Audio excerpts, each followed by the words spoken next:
Namaste. I hope I'm audible. Am I audible, all of you? Okay. So after a long break, we are back. I think it was almost 2 weeks. So I hope you have not forgotten the story that we discussed in the previous session.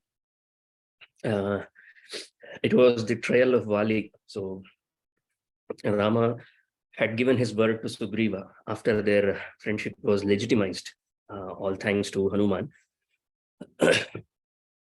Sugrīva told all his agony, the pain that he has gone through, courtesy of his brother Vali. And Rama gave his word as a true gentleman, as a true Dharma Purusha, as a true king would give. There is a beautiful line written by Kalidasa. I think he's the only poet who encaptures the idea of all our scriptures, of the entire Indian culture and heritage. If you can have one poet, if you can pinpoint any one poet who has successfully encaptured the idea of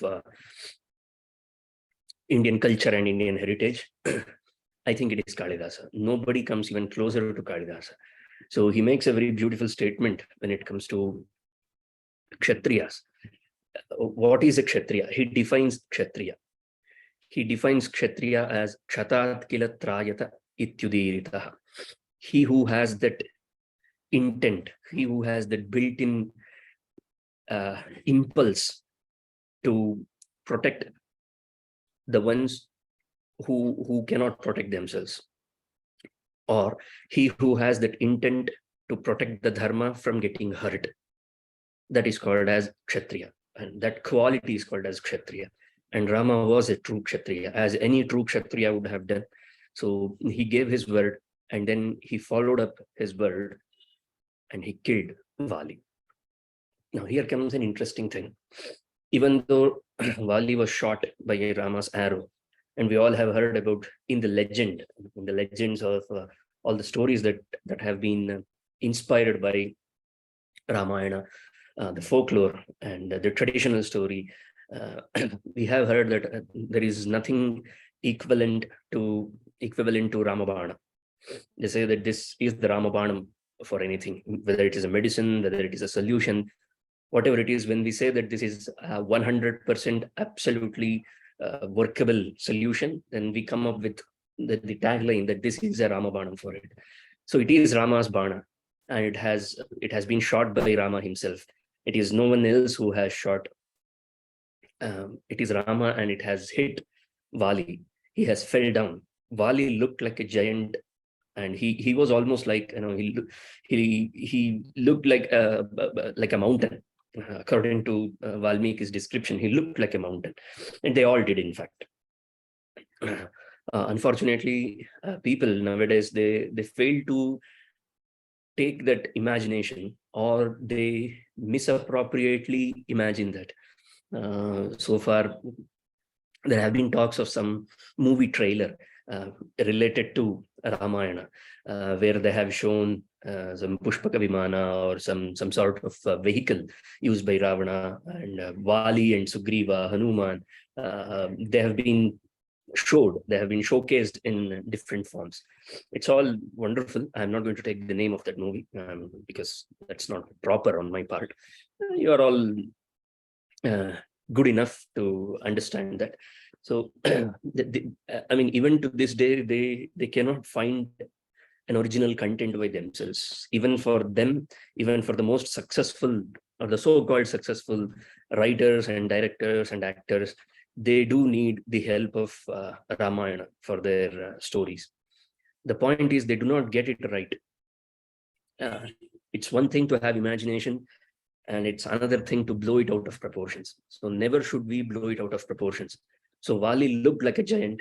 He had that stamina, he had that strength, so he could survive. But there was one secret ingredient that was present in Vali. What was that secret ingredient that was in Vali? He was wearing a garland gifted to him by his father. His father, not his biological father, but the one who had given his entire strength, entire power to him, was none other than the king of all gods, Indra. He was the son of Indra. Mahendra Sunu, they called Vali as Mahendra Sunu. So he had given a beautiful garland to Vali, and Vali always wore that garland. And it was due to that garland that even though he was lying down, Valmiki mentions that 4 things did not leave Vali when he was lying down there. The first one, first and foremost, the glow on his face, the glow on his body, it did not desert him. It did not desert Vali. Secondly, the life, the breath did not desert Vali. Thirdly, his tejas, his innate strength, his core strength, it did not desert him.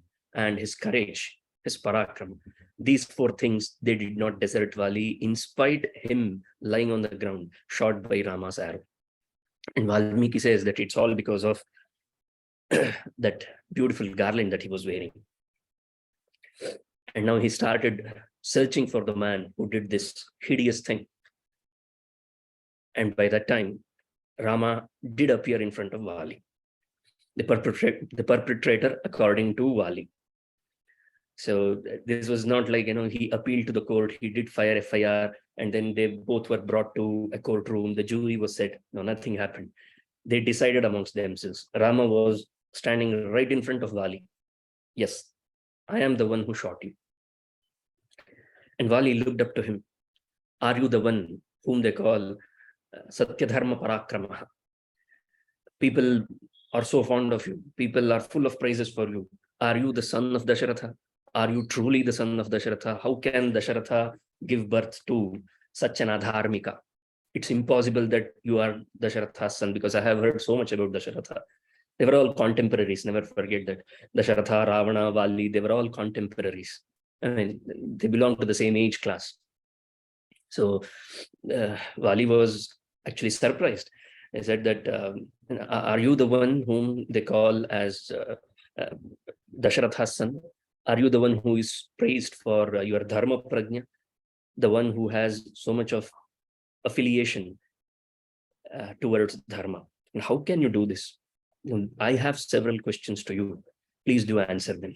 First and foremost, the first point that Vali mentions, please do make a note of all the points that Vali makes, because Rama is going to answer each and every one of them. He mentions 3 major points. The first talking point, the first point that Vali argues is Parang Mukhavadham. You were not fighting me. I was not fighting you. And you were never in front of me. And how could you kill someone who was not fighting you face to face? That's a major point, a talking point that even to this day, many people have in their minds. The problem with those people who do listen to the story of Ramayana is they only listen up to the part which satisfies their ego, or that satisfies their already known facts. See, they have an agenda against Rama. They want to taint Rama's picture. So they will be lurking around Ramayana. They will be searching for such words in Ramayana. And as a good poet would, a poet is a genius fellow. So Valmiki does come up with these kind of arguments. So those who do go through the original Ramayana, but have an agenda against Rama, they stop reading Ramayana, especially when it comes to the episode of Vali, at 17th Sarga, the 17th chapter of Kishkindha Kanda, because 17th Sarga is full of Vali's argument. Vali argues, he puts up his points. They do not dare touch the 18th chapter.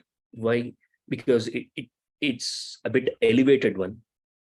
Even in style-wise, even in the way it has been told, it has been narrated, it's not on par with Vali's arguments. Obviously, you cannot have Rama defending himself like Vali.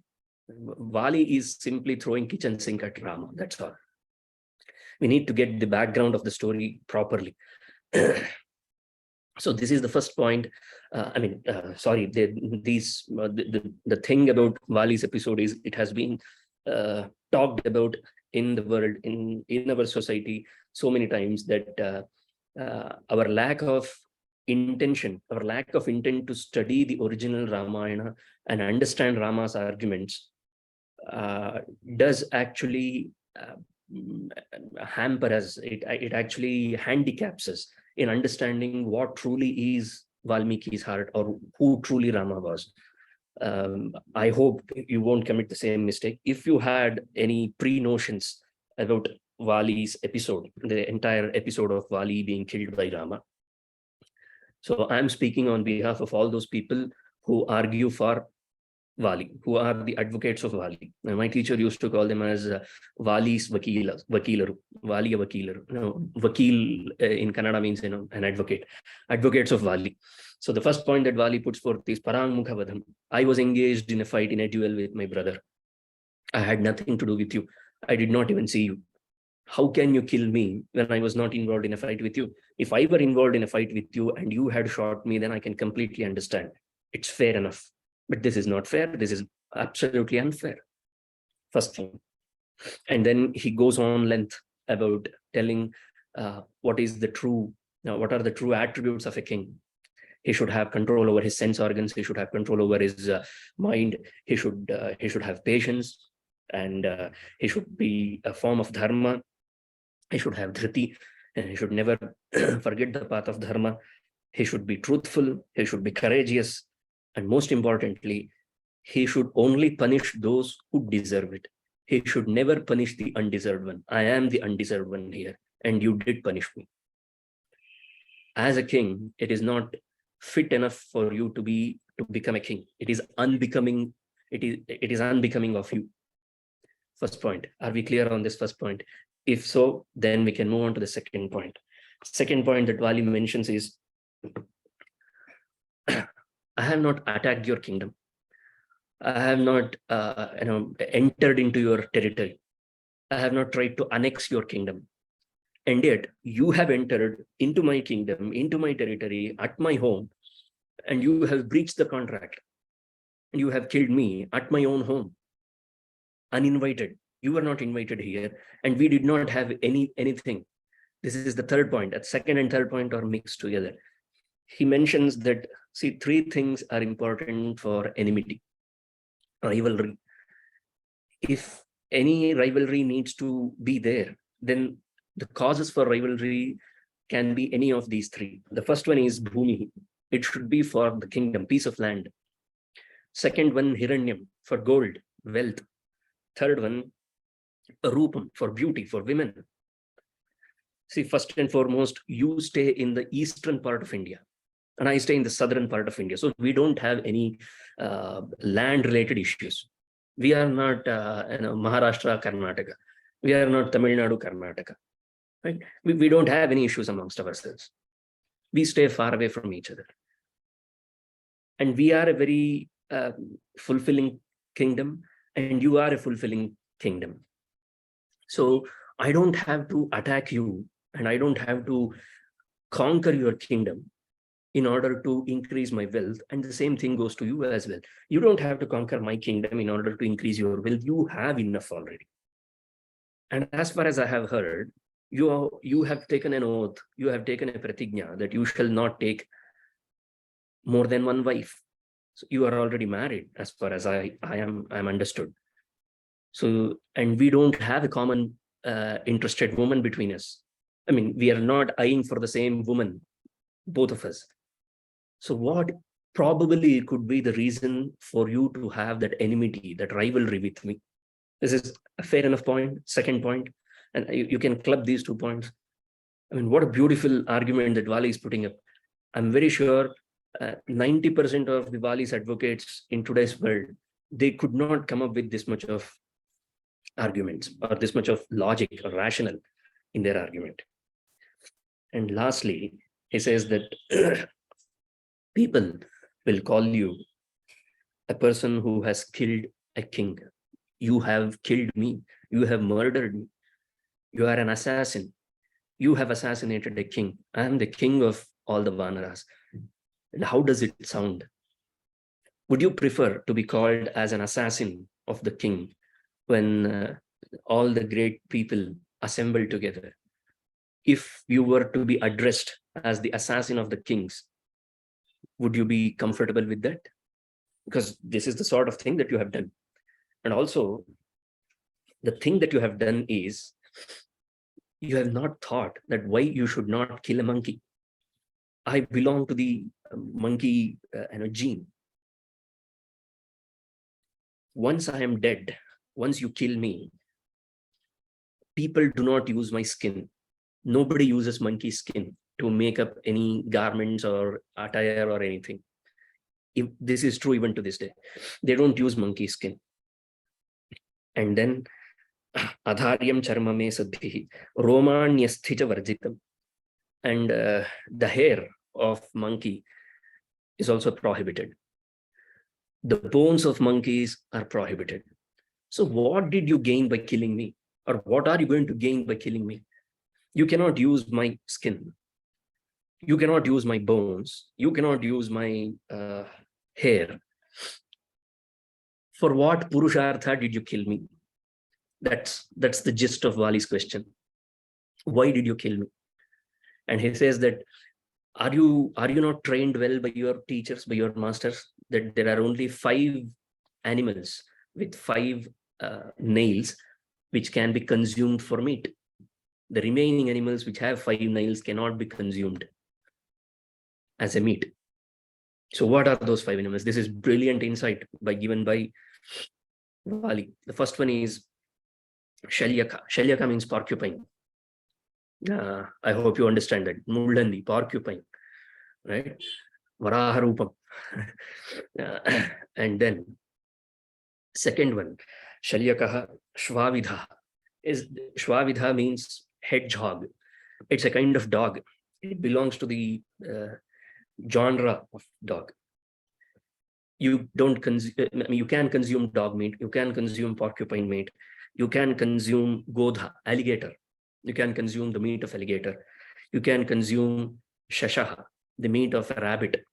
And lastly, the meat of a turtle, tortoise. These 5 animals' meat can be consumed by everyone.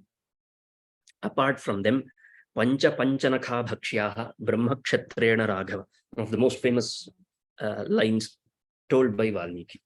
And what a brilliant insight this poet, this genius had into Dharma Shastra. These 5 meats, the meats of these 5 animals could be consumed by both Brahmana as well as Kshatriya back in those days, not in Kali Yuga, not at all in Kali Yuga. This was mentioned in Treta Yuga. So, porcupine, hedgehog, alligator, rabbit, and turtle. These 5 animals, they have 5 nails, and these animals' meat can be consumed by both Brahmanas as well as Kshatriyas. I do not belong to this category. Monkey meat is not consumed by anyone. That is true even to this day. The meat consumers are plenty in number all around the world. Nobody wants to consume a monkey's meat unless they are Chinese. I don't know. Those people eat everything. I don't know about them, whether they eat it or not. My research is not that good in that regard. But I hope they don't. I last heard that during when the corona broke out, they said that somebody ate a bat. So that's why all hell broke loose. I don't know. There is nothing to substantiate it, but you can never trust them. They can eat anything. But apart from that, we are talking about proper human beings. So nobody consumes monkey meat. Nobody uses monkey skin. Nobody uses monkey's hair and bones. So you have not only killed me unnecessarily, without any logic, but you have also rendered me absolutely useless. So this is the gist of Vali's arguments. So he says that you should always fight those who are visible to your eye, those who are actually visible to your naked eye. You cannot fight or you cannot kill someone who is not visible to you. It's improper. It's not proper tactics. And I hear that you did all this to get in the good books of Sugrīva. You are helping Sugrīva out. For what? To bring Sita, right? Your wife has been kidnapped by Vali. Sorry, your wife has been kidnapped by Ravana. And you have gone to Sugrīva to seek his help. You could have come to me. Mame vaidi purvam tvam etadartham achodayah. If you had approached me before you went to Sugrīva, Maithili maham ekanha tavachani tavan bhave, I would have brought her to you within a day. I mean, even day is not required for Vali. As I told you, back in those days, Ravana feared Vali the most because Vali was so strong. So Vali told him, and not only that, he goes on, Kanthe badhva pradadyam te anihatam Ravanam rane. Without killing Ravana, anihatam, unkilled Ravana. And I would have tied a noose on his neck and would have brought him and placed him on your feet, like how you place an animal. I would have brought him, put him on your feet. Why did you approach Sugrīva for this? And what Vali is saying here is, you don't even require an army to defeat Ravana. I alone was sufficient for that. Why did you not come to me for this? And without coming to me and directly approaching my younger brother, who is not as good as me, or who is not as good as I am, and you have unnecessarily killed me. So these are all the arguments presented by Vali. I hope I have not missed anything. If you have heard anything else, you can just drop it in the chat box before we begin the defense of Rama. If you have heard any other arguments presented by Vali's advocates so far, in your experience, if you have come across any other argument made by them, you are free to put it in the chat box. So that, because I want it to be crystal clear to all of you that shall there not be any more doubt, even a tinge of doubt in anybody's mind, in anybody's heart. It should be ingrained in our DNA that Rama was not wrong when he killed Vali, because that's the whole point. If we do not understand Vali's episode, then many people tell us that the crux of Ramayana is Rama killing Ravana. I don't think so. If you really want to understand what Ramayana is all about, if you really want to understand why Valmiki is so fond of that word Satya Dharma Parakramaha, he keeps on using this adjective for Rama quite often. So what is this Satya Dharma Parakramatvam of Rama? Why Rama is called as Satya Dharma Parakrama? What is the Dharma Parakrama that he has? See, the Satya Parakrama part, it runs throughout Ramayana. Because he gave his word to Kaikeyi and Daśaratha, and he followed it throughout his life.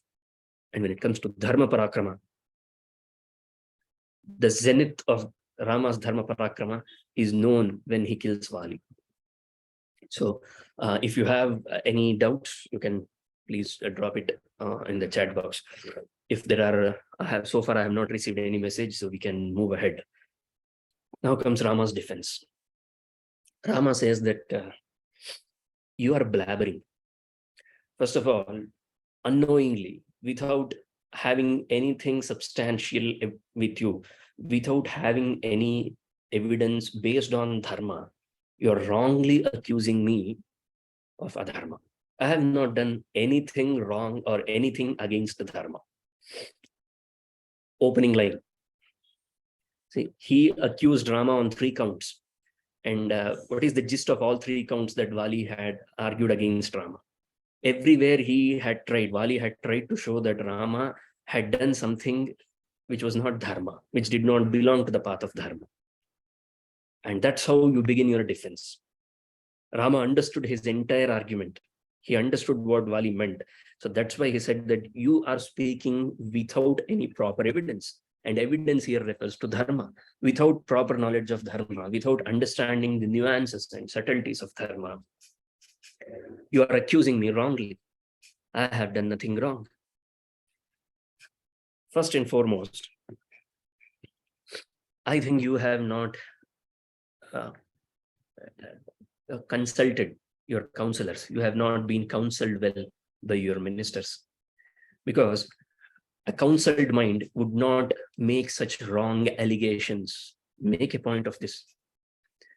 For all of us who throw wrong allegations at others, this is the point.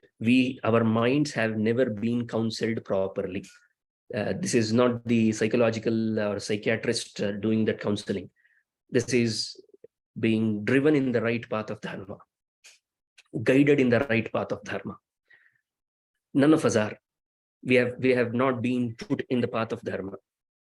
So this is probably one of the reasons why if you go to any common areas, any common public spaces where most of them are indigenous people of this country, and you place a simple question in front of them, in context of dharma, this is how you frame that question. In context of dharma, which epic would you prefer to properly understand dharma? Ramayana or Mahabharata? I am sure, I bet you that 98% of them would choose Mahabharata. The reason is very simple. I told you earlier as well in the beginning of this lecture. The reason is everybody wants some gratification, some substantiality to their own preconceived thoughts about dharma. And Mahabharata can offer such grayish areas. Every man is a criminal, is a sinner. Okay. I have committed something for which I do not want to take complete responsibility of. So what I do is I search for such evidences. I search for such characters which have committed such wrongdoings, which have done some wrongdoings, and they have been well respected, well received. So where else can you search for, where else can you look for such characters, such grayish characters like Karna, right? I have not done anything wrong. The circumstances were unfortunate to me. It's not my fault if the stars were not in alignment for me, or if the circumstances were unfortunate to me. But all I did throughout my life was I had a good friend, a friend who actually helped me gain recognition in the world. I stood by him throughout. Isn't that a good thing to do? Why? Because this person, the person who is speaking, would have had such a political friend who has committed several unspeakable things, who has done several unspeakable things. He knew, he was a part of that. But he never had the courage, he never had the guts to go out and tell him that, my friend, you are doing the wrong thing. You should come on the right path. No, he did not. He did not have the courage to do that. And now he wants to hide under the shadows of Karna. How long do you think people can hide under the shadows of dead men? Dharma will always find you. But Ramayana does not offer you all these kind of things. The problem is Mahabharata is huge. It's humongous in nature. It's very difficult to follow the story. It's very difficult to hold on to the thought of dharma. It's written in such a beautiful style that it is a narration of story for those who want to take only the story part from Mahabharata. I'm sorry, I know I'm deviating from the topic, but this needs to be told. For those who seek scriptures, who seek knowledge from all the darshanas, Mahabharata has in it. For those who seek the subtleties, the sukshmatas of dharma, Mahabharata has. The problem is none of us want to study Mahabharata in that way. Because in order to reach the third level that I just mentioned, you must have studied Mahabharata at least half a dozen times. It's impossible for one man to go through 1 lakh verses thrice or 4 times or a half a dozen times in his lifetime. Now, how much effort does it take to read the entire story of Mahabharata, make a note of it, never miss a single detail related to Mahabharata storyline, and also focus on the dharma part? Because Vyasa openly says, the author of Mahabharata, that Mahabharata is all about dharma. If we do not understand dharma, then we have not understood Mahabharata. It's very difficult. It's a huge task. I'm not saying it's impossible, but it's almost close to impossible. Whereas Ramayana, it appears very easy and it does not give you room for any grayish characters, because there are several so-called intellectual ones amongst ourselves who say that, who come up with the fact that this might be your perspective, but my perspective is that so-and-so character did this wrongly. No matter whatever you tell me, Rama was not, what do you say, that he was intolerant towards women. There are some smart asses amongst us. I'm sorry for the word, but there are. They come up with these kind of logics. And one such incident is this. This is the point, this is the peak. This episode is the peak point where we understand what Rama is all about. If you truly understand Vali's episode, then you would bow down to Rama. What a man. He never once did commit a wrong thing. And we are even scared to consider such a man as our idol. You see how hypocritical we are deep down. We are even scared. We are even scared to consider Rama as our idol. Because if we consider Rama as our idol, then it means that we would want to be like him. We would want to emulate him. We would want to take up all those attributes that are present in Rama, which we do not want to. Because we have one small and we have one very easy excuse. Practically, these things are impossible, isn't it? All right, sorry.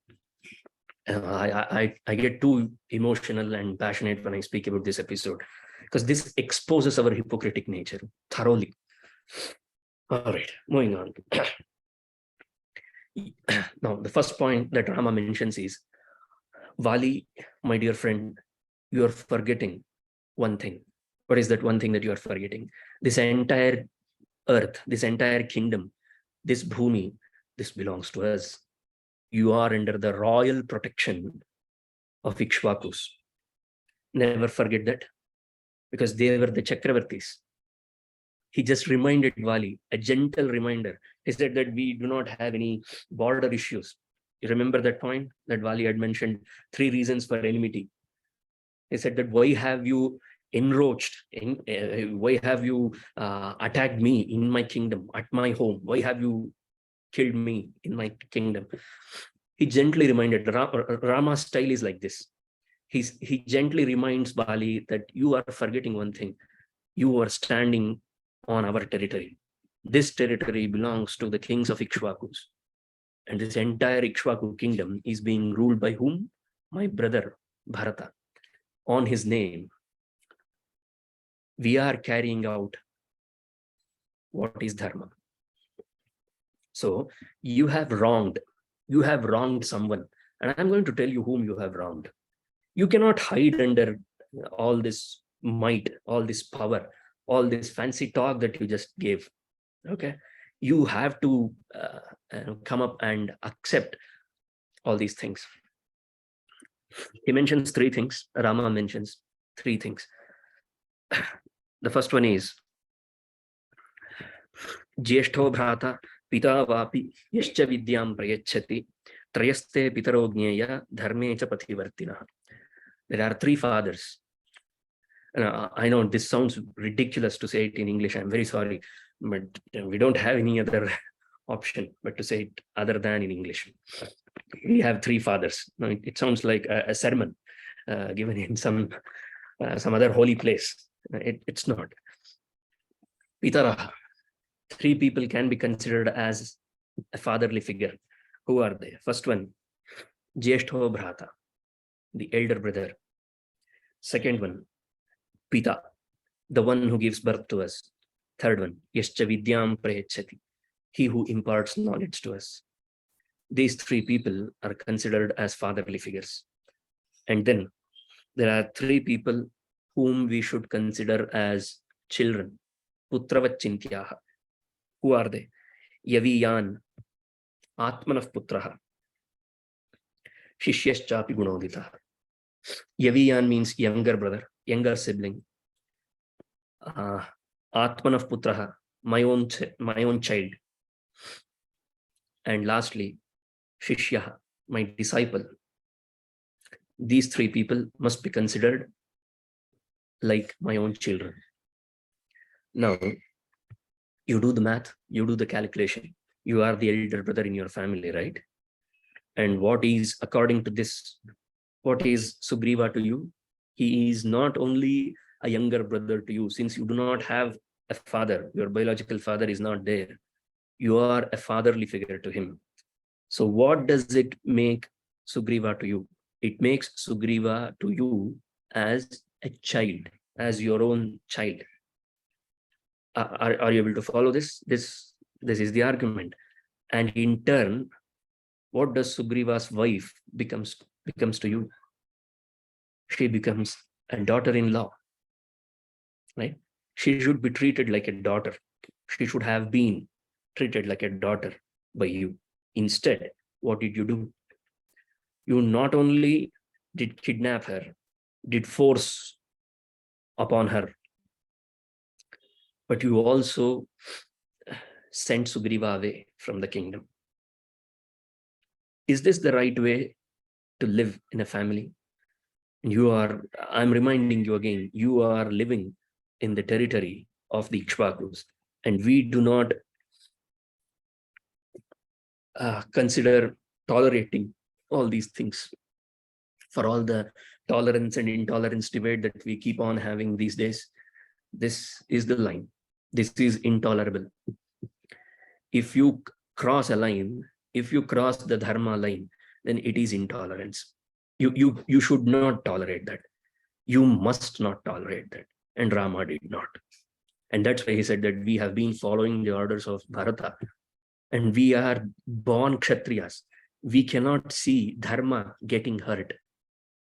What is getting hurt here? Is he compassionate towards Sugrīva? Is that what you think? If you think that Rama was compassionate towards Sugrīva, you have seen Rama only up until this part. I want you to see Rama at this level. Rama lived his entire life for the sake of dharma because he was dharma. He did not live for the sake of other people. And for all those smart people who think that our life's purpose is to live for others, they are mistaken. If that was the case, then Krishna would have never said Uddhared Atmanatmanam. Why would he say that? If it was only for the sake of others that we have to live. It is true that Paropakararthamidam Shariram. I'm not contradicting it. I'm saying that you have to set your priorities right. Dharma comes first in our life. Like Rama did, dharma above everything. So for the sake of dharma, he had to punish Vali, whether he was in the southernmost part of his territory or whether he was beyond the boundaries of his territory. Wherever dharma is taken for granted. What is that famous line that we all keep hearing in Bhagavad Gita? Yada yada hi dharmasya glanir bhavati Bharata. This is bloody glani to dharma. And if you cannot see that Vali did that glani, he did hurt dharma. And Rama did everything because he could not tolerate the hurt that was done, the harm that was done to dharma by Vali. It doesn't matter whether it was Vali or Ravana or anybody else. If dharma is being hurt, then it must be sorted out. Isn't that what Krishna said in Gita? Yada yada hi dharmasya glanir Bharata abhyutthanam adharmasya tadatmanam srajamyaham. He had to speak it out loud. Rama did it with his actions. All right. I hope this was one of the answers for the second argument that he mentioned. And he said that you have been living with her. You have forced yourself upon Ruma. Sugrīva's wife's name is Ruma. Not Uma, Ruma. R-U-M-A. Okay. You have forced yourself upon her. It is a shameful act. It is a disgusting thing. And he says that what is the punishment given to people? This is a very interesting point that you need to pay attention to. This is mentioned in the 18th Sarga of Kishkindha Kanda, 23rd shloka. Aurasim bhaginim vapi, bharyam va pyanujasya jaha, Prachareta narah kamate tasya dando vadhasmritaha. He who forces upon two women, who are they? Firstly, Aurasim Bhaginim, sibling. He who forces on his sibling, and he who forces upon his brother's wife, they both are punishable by death. Tasya dando vadhasmritaha. They both must be punished by death. They do not have any other punishment. This is the punishment. This is Rama quoting IPC section. This is called as arguing with substantial evidence. Not like, accusing Wali. Wali is like, Bollywood lawyers. Wali is like a cinematic advocate. His words were cinematic advocacy. Rama's words are a true advocate's words, because he has evidences with him. He is quoting them. All right. And then he makes another beautiful point. You said so many things about dharma, right? He's asking this to Vali. You said so many things about dharma.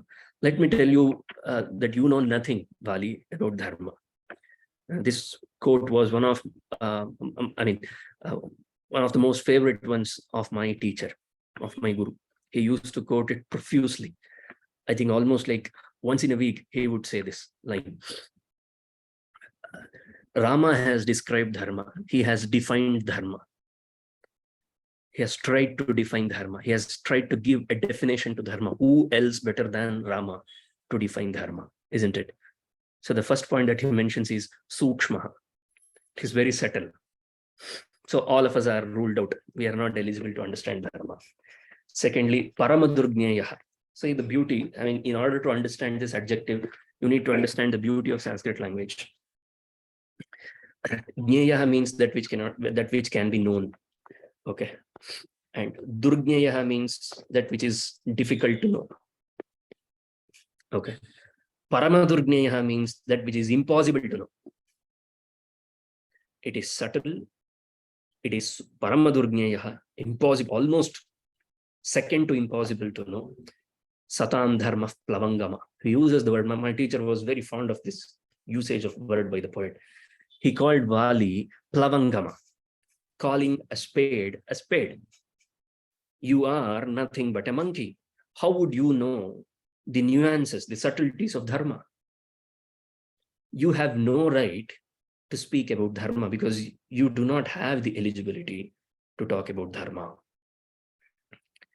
And then he said that then where is dharma then? We do have this question, right? That's why I told you this episode is the crux of Ramayana, at least for me. I don't know if I have explained any other episode in this much detail except the Bharata's introduction. But everybody has their own favorites, but this for other importance. It's not a personal favorite. It's also the need of the hour, because this is where we truly understand what dharma is, what Rama is, what Valmiki is, what Ramayana is, and all these things. The second line of the shloka is Hridistha. Where is this dharma? Hridistha. It is in our heart. And not just my heart. Sarva Bhutana. See, inclusivity.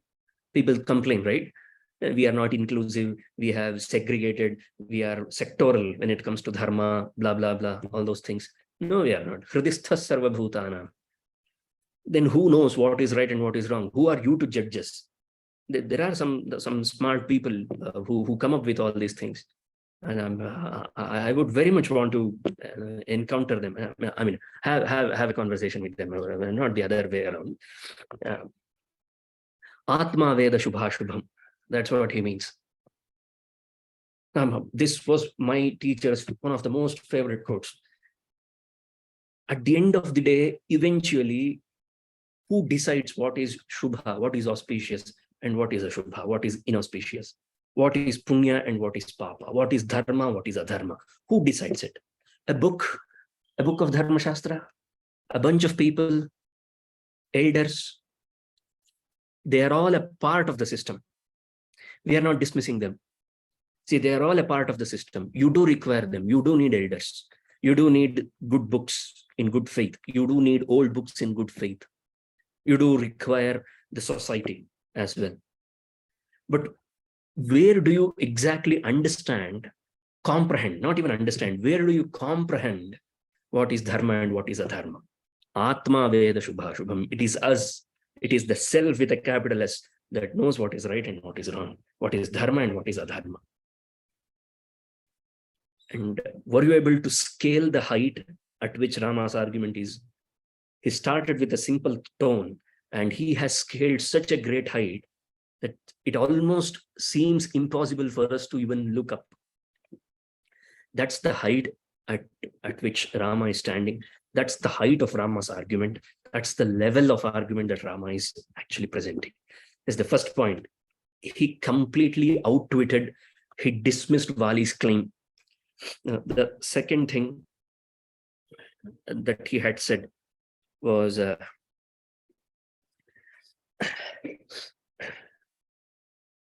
he said that I have taken Sugrīva as my friend.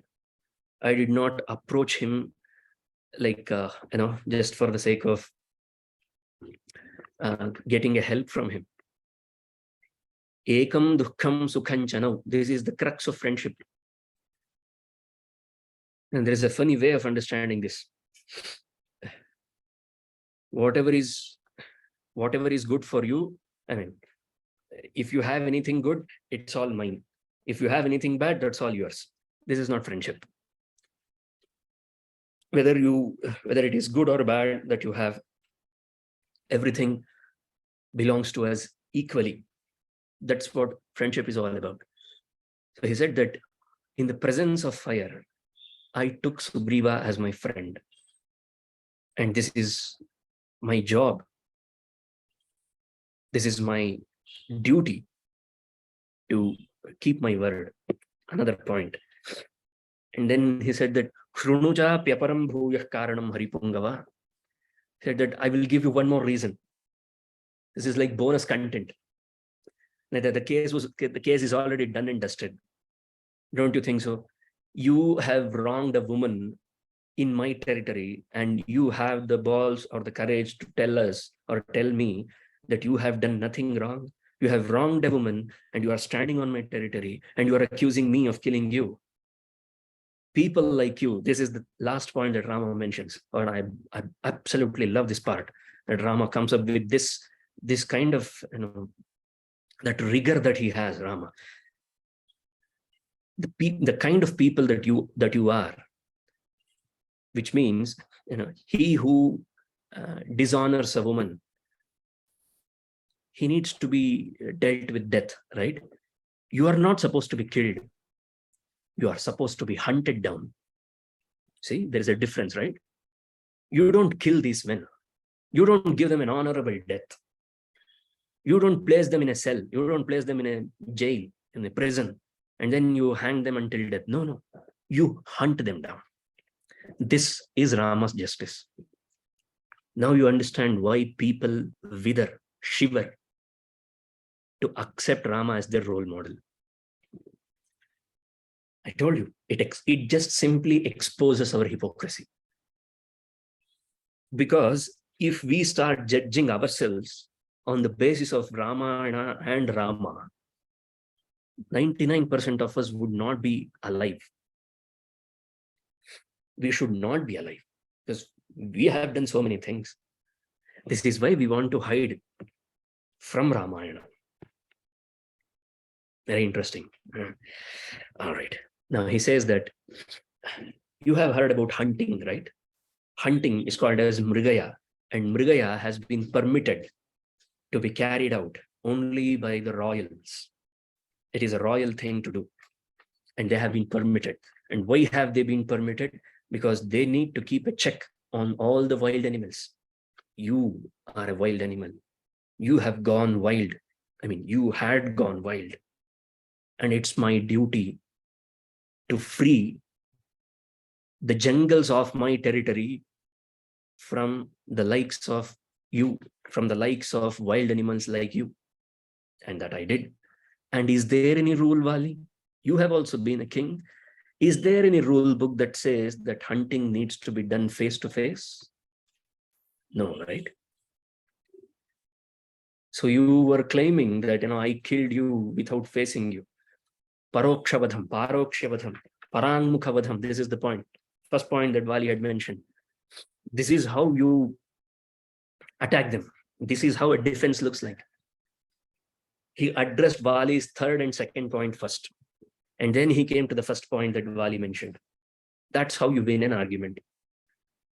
Lesson 101 for all the budding advocates. This is how you present an argument. He said that there is no such rule where it says, where it is mentioned that you have to kill the prey by looking into its eyes. So you were a wild animal. I killed you. I shot you. I hunted you down. Tasmat tvam nihato yuddhe maya banena vanara. Hence, I shot you with an arrow and you were dead. Now, this is shloka number 40 in 18th sarga of Kishkindha Kanda. Rama's argument ends here. Now comes the next best part of this entire episode, which the hypocritical minds that exist between us, amongst us, fail to consider, fail to see. And what is that? It's very simple. Vali agreed, nodded his head.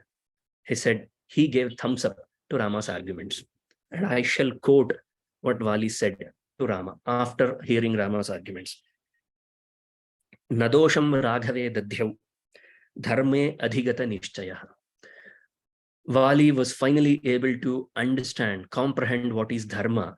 And since he was able to comprehensively understand dharma, he did not find any dosha in Rama.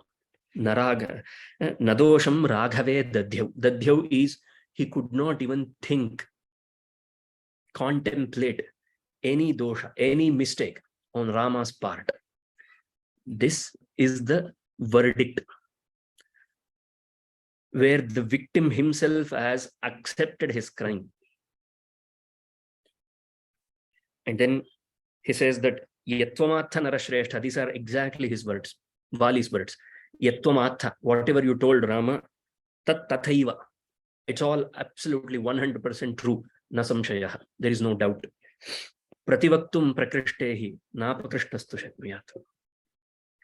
See, you are a tall person to me. You are a huge man to me.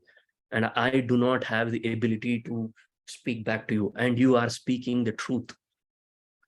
All right. Tvamhi drishtartha tatvajnaha.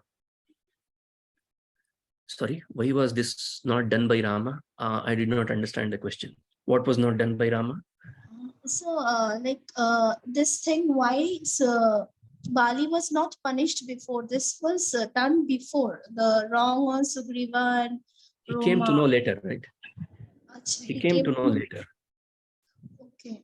So at the point when he was trying to rescue, like in the journey of Sita, at that point of time he came to know it? No, he came to know only after he met Sugrīva. Okay. Okay.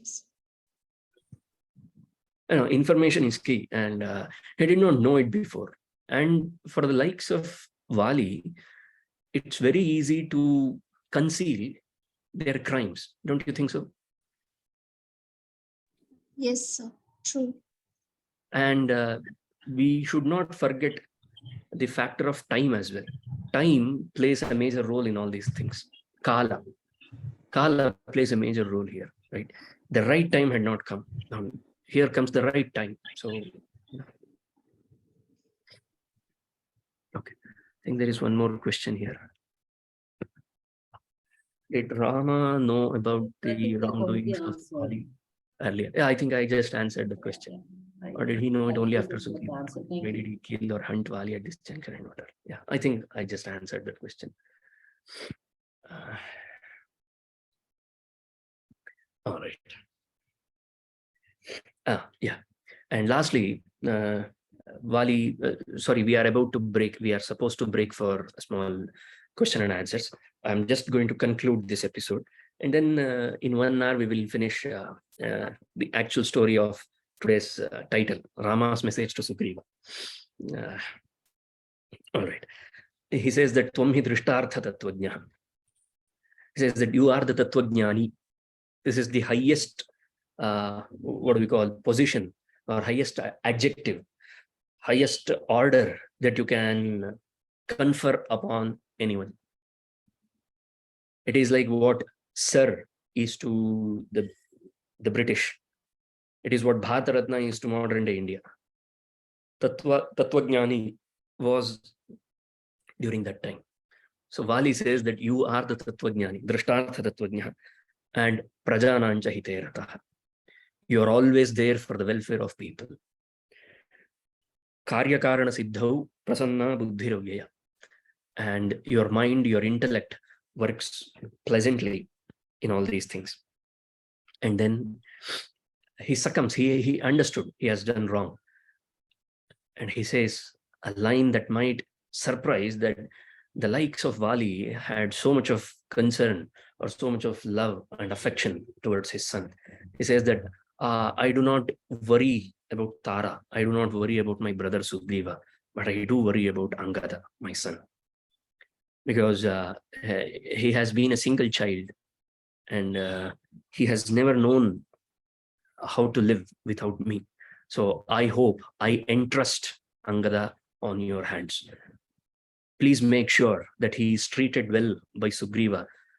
And whatever wrongs I have done to Sugrīva, let Sugrīva not take the revenge of all those things on my son. And I'm trusting you that you will be there to take care of all these things. And also he says that my wife, Tara, must not be seen by my wrongdoings. She must be judged. She must be valued. She must be given a proper life based on her merits. And she must not be judged by my dismerits. And Rama's answer to all these things. Nasantabastvaya karya. Do not worry about all these things. Navayam bhavata chintya. You should not worry about yourself. You should not worry about your family. You should not worry about any of us. You should not worry about yourself as well. Why is Rama saying all these things? Because a beautiful line, a line that needs to ring around all the courtrooms of the world. Dandye yafpataye dandam. He who gives punishment to the one who deserves punishment, and he who is deserving of the punishment gets the punishment. Both of them become pious. Both of them become pure. Both of them attain, are elevated. Both of them attain greater lokas. Have you ever seen, have you even remotely come across any logic system, any nyaya system, any law school other than our countries which has this much of vision? If you have, then I shall stop talking about Ramayana forever. It's impossible to find any other culture, any other civilization anywhere in the world which has this much of confidence, this much of insight about danda, about punishment. And we are talking about punishment. And what is the crux of punishment? What is the soul of punishment? He who punishes and he who gets punished, both of them should be liberated. And if neither of them are liberated, then your punishment system is wrong. You have punished the wrong one. That's why Rama was so confident. He said, do not worry. You deserved punishment, right? And I deserved to carry out the punishment. If I stopped myself, and if Rama could have, why don't anybody think like this?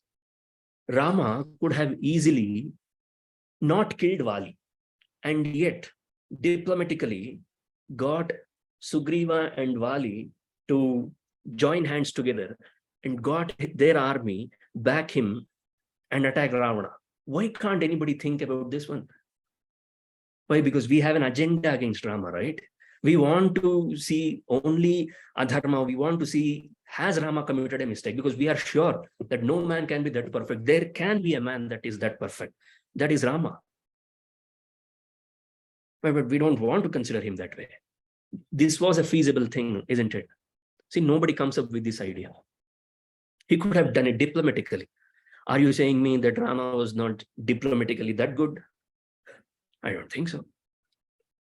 He was trained by the best in the business. So punishment is reformative. Is that in some way similar to what you mentioned? The punisher and the punished are elevated. It is reformative only for the punished, not for the punisher. Isn't it? And there is no guarantee that the punished is reformed after spending time or after going through his punishment. That's always there. Because there is no system that is in place to monitor the reformation of the punished, which is a huge crisis in our present law system, if you ask me. There is no such thing at all. I mean, just by asking them to take up a few courses, involve them in reading and involve them in some handicrafts, that doesn't make them reformed. They should contemplate on what hideous crime did they commit. Do they give room to that? Do they counsel them? Do they constantly remind them, where is the concept of prayashchitta? See, two things that are central to Indian legal system. I don't know how many of them speak about this or not, because I have not heard about people who speak about Indian legal system. But for me, these are the two vital things. I'm speaking this from the perspective of a Jyotishi, of an astrologer. I keep telling this to everybody who consults me. Two things are important for any papa, for anything that you have committed to be washed down. First and foremost, you should have repentance. That is called as prayashchitta. Yeah. First and foremost is prayashchitta. There should be repentance. And the second one is paschatapa. See, paschatapa and prayashchitta. Sorry, I got confused with the Sanskrit words. Paschatapa is repentance.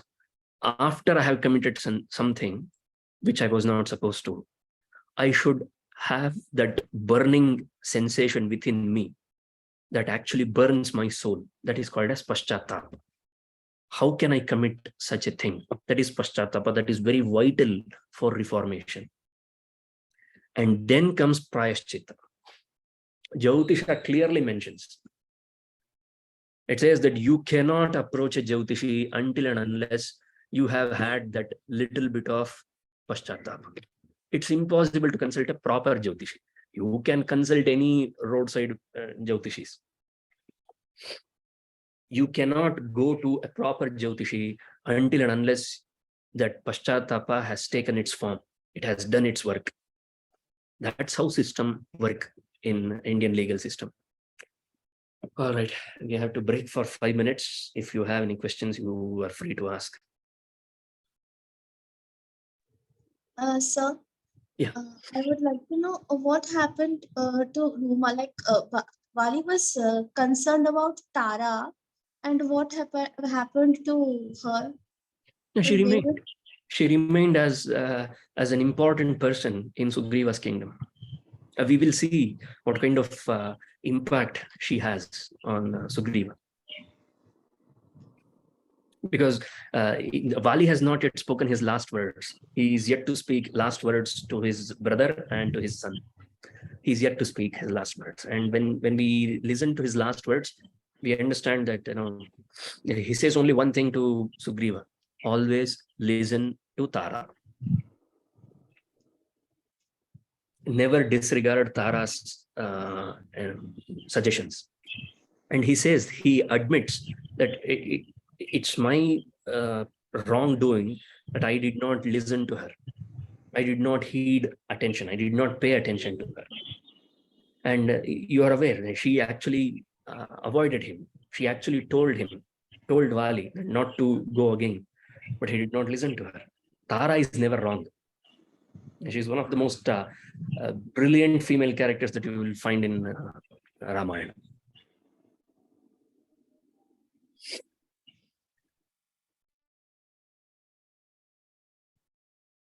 Ravana could have used the same astra on Vali which Rama used. Or was it Rama's power which was carried by the arrow? Oh, it's a wonderful question. See, it's not about astra. It's not about the arrow. It's about your intent. If your intent is pure, I did not want to bring up this shloka here. I do not want to give out the the highlight of it, because I have been telling you to hold on to Lakshmana's character, right? Lakshmana defeats Indrajit. Do you think he defeated Indrajit? Do you think Indrajit was killed by some astra? Astra is all technical knowledge. I keep telling this. See, astra comes under AICT. It's all technical education. Don't go behind them, because anybody can master that. You know where the real power comes to those arrows? You will find it out. Your question shall be answered when we deal with the episode of Indrajit getting killed by Lakshmana. Lakshmana was a tapasvi. He had that purity. You have seen what kind of a convinced man he was, what kind of a pious man Lakshmana was. Nobody can question Lakshmana's character. Why? Because we already saw what a character Lakshmana is. Nahan janami keyure, nahan janami kundale, nupure to bhijanami. He said that I cannot identify the earrings, I cannot identify the necklace, but I can identify the anklets. Nityam pada abhivandanat. That is Lakshmana for you. And what I'm trying to say here is, if you maintain the levels of dharma, if you maintain that purity in you, you are the most powerful man in the world. This is the reason why Krishna says in Gita, Swalpamapyasya dharmasya trayate mahato bhayat. Even a little bit of this dharma can protect you from grave dangers. That's the power of dharma. And we do not speak enough about the power of dharma. It's unfortunate, but this is the power of dharma. But your question will be completely answered when we talk about that episode. Would have called Vali for one-on-one battle on behalf of Sugrīva. I told you, I gave the answer. You don't you don't call, or you don't go to battle with animals. You hunt them down. The things that Vali had done did not qualify him to be called upon for a battle. He did not deserve that. That's why he was hunted down. All right. If there are no more questions, then I think we can proceed with the second half of the story. If you don't mind, I just want to drink a glass of water. Just a moment.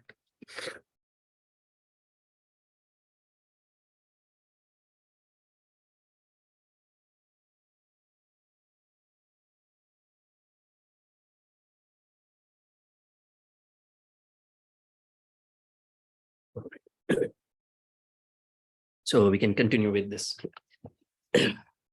Now,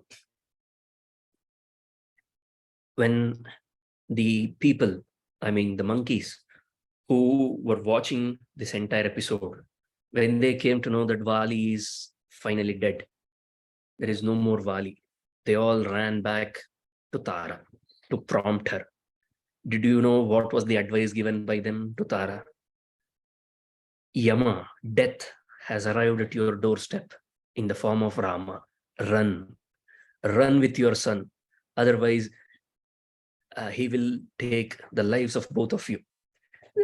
You see how they perceive Rama, because they are monkeys, basically us. All kudos to Charles Darwin in this regard. They have very limited perception. So this is how they perceived him. And then Tara replied back, Putrena mama kim karim, what should I do with my son when I don't have my husband with me?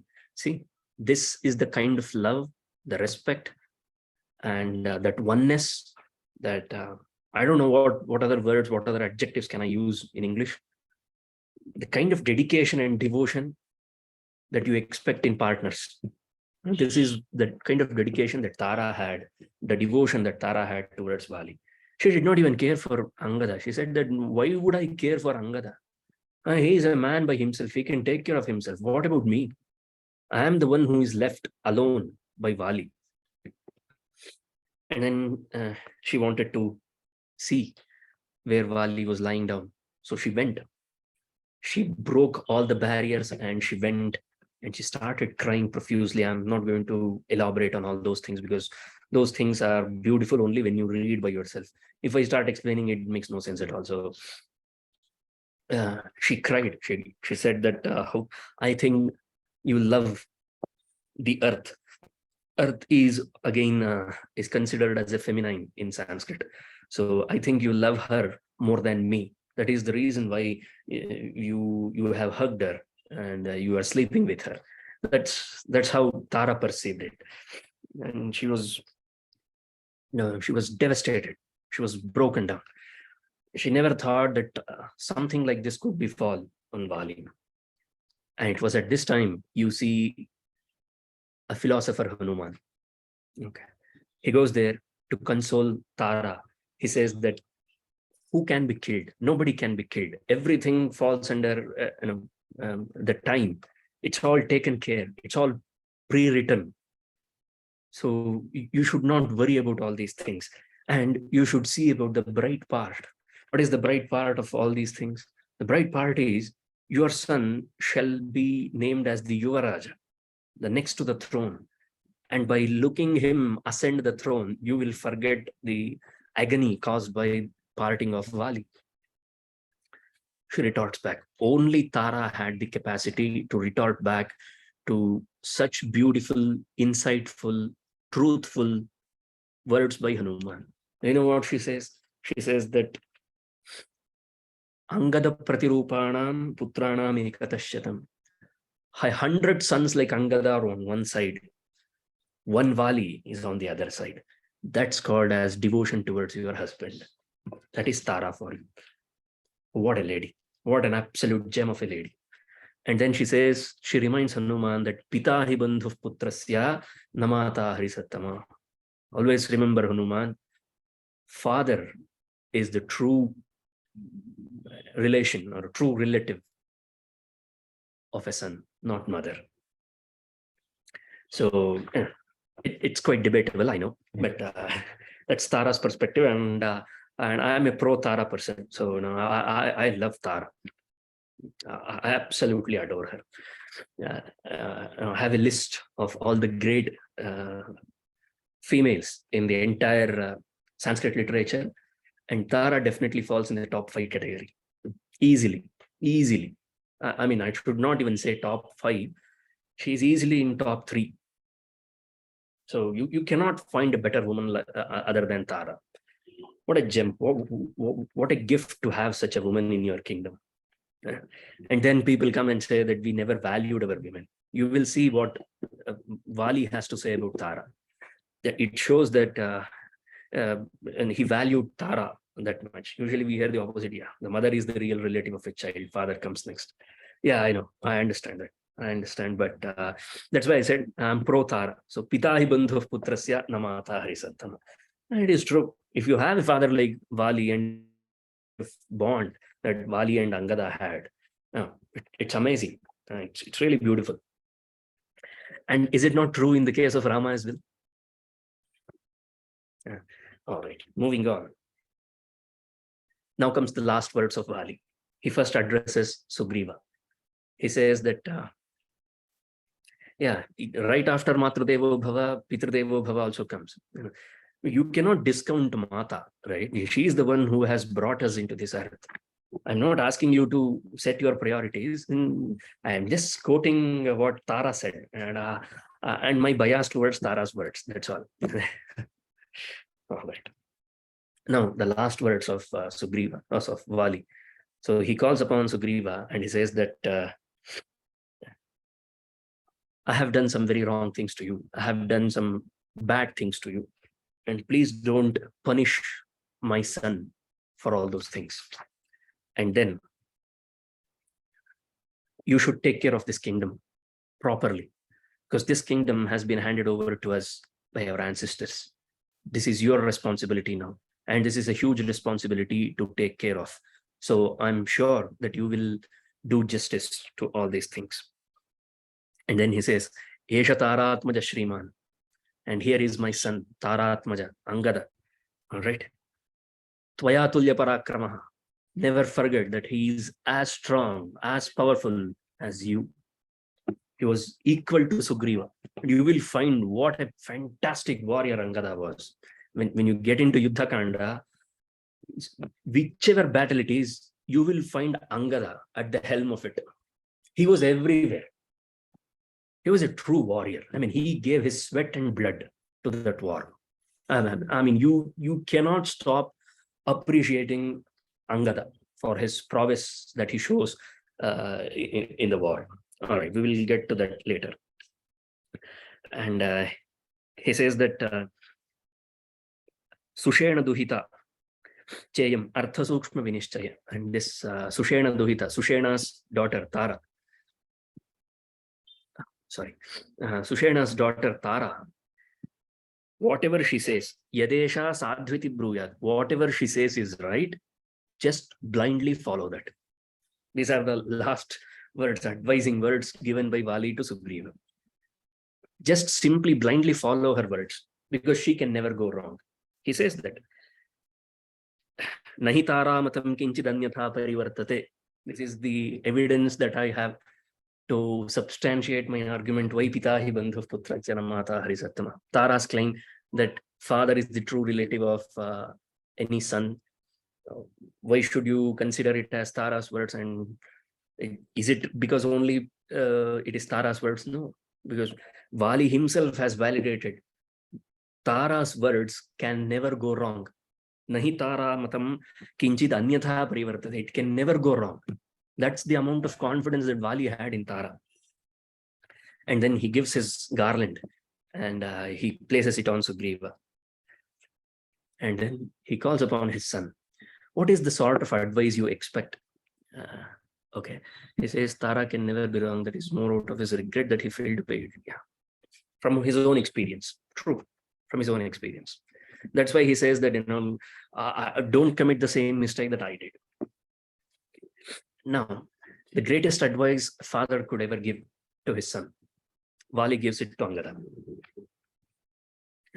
Never be too affectionate of anyone. Nachati pranayah karyaha. Kartavyo apranayashchate. And do not hate anyone. Do not be too much affectionate. Do not dislike anyone. Ubhayam hi mahadosham. Because if you become too much affectionate, too much attached to someone, or if you hate someone too much, then both of them can land you in trouble. Tasmad antaradrik bhava. You should have that antaradrik. You should have that balance. You should have that balanced sight. Okay, that's the thing that Vali actually tells Angada. And after this, he closes his eyes and his life leaves him. Officially, Vali is no more. And then comes Vali and Tara and all the others. They cried a river at the demise of Vali. Now comes the change of heart in Sugrīva. Sugrīva goes to Rāma and says that I do not want to be the king. I mean, what kind of a man I am. I never thought that it will come to this one day.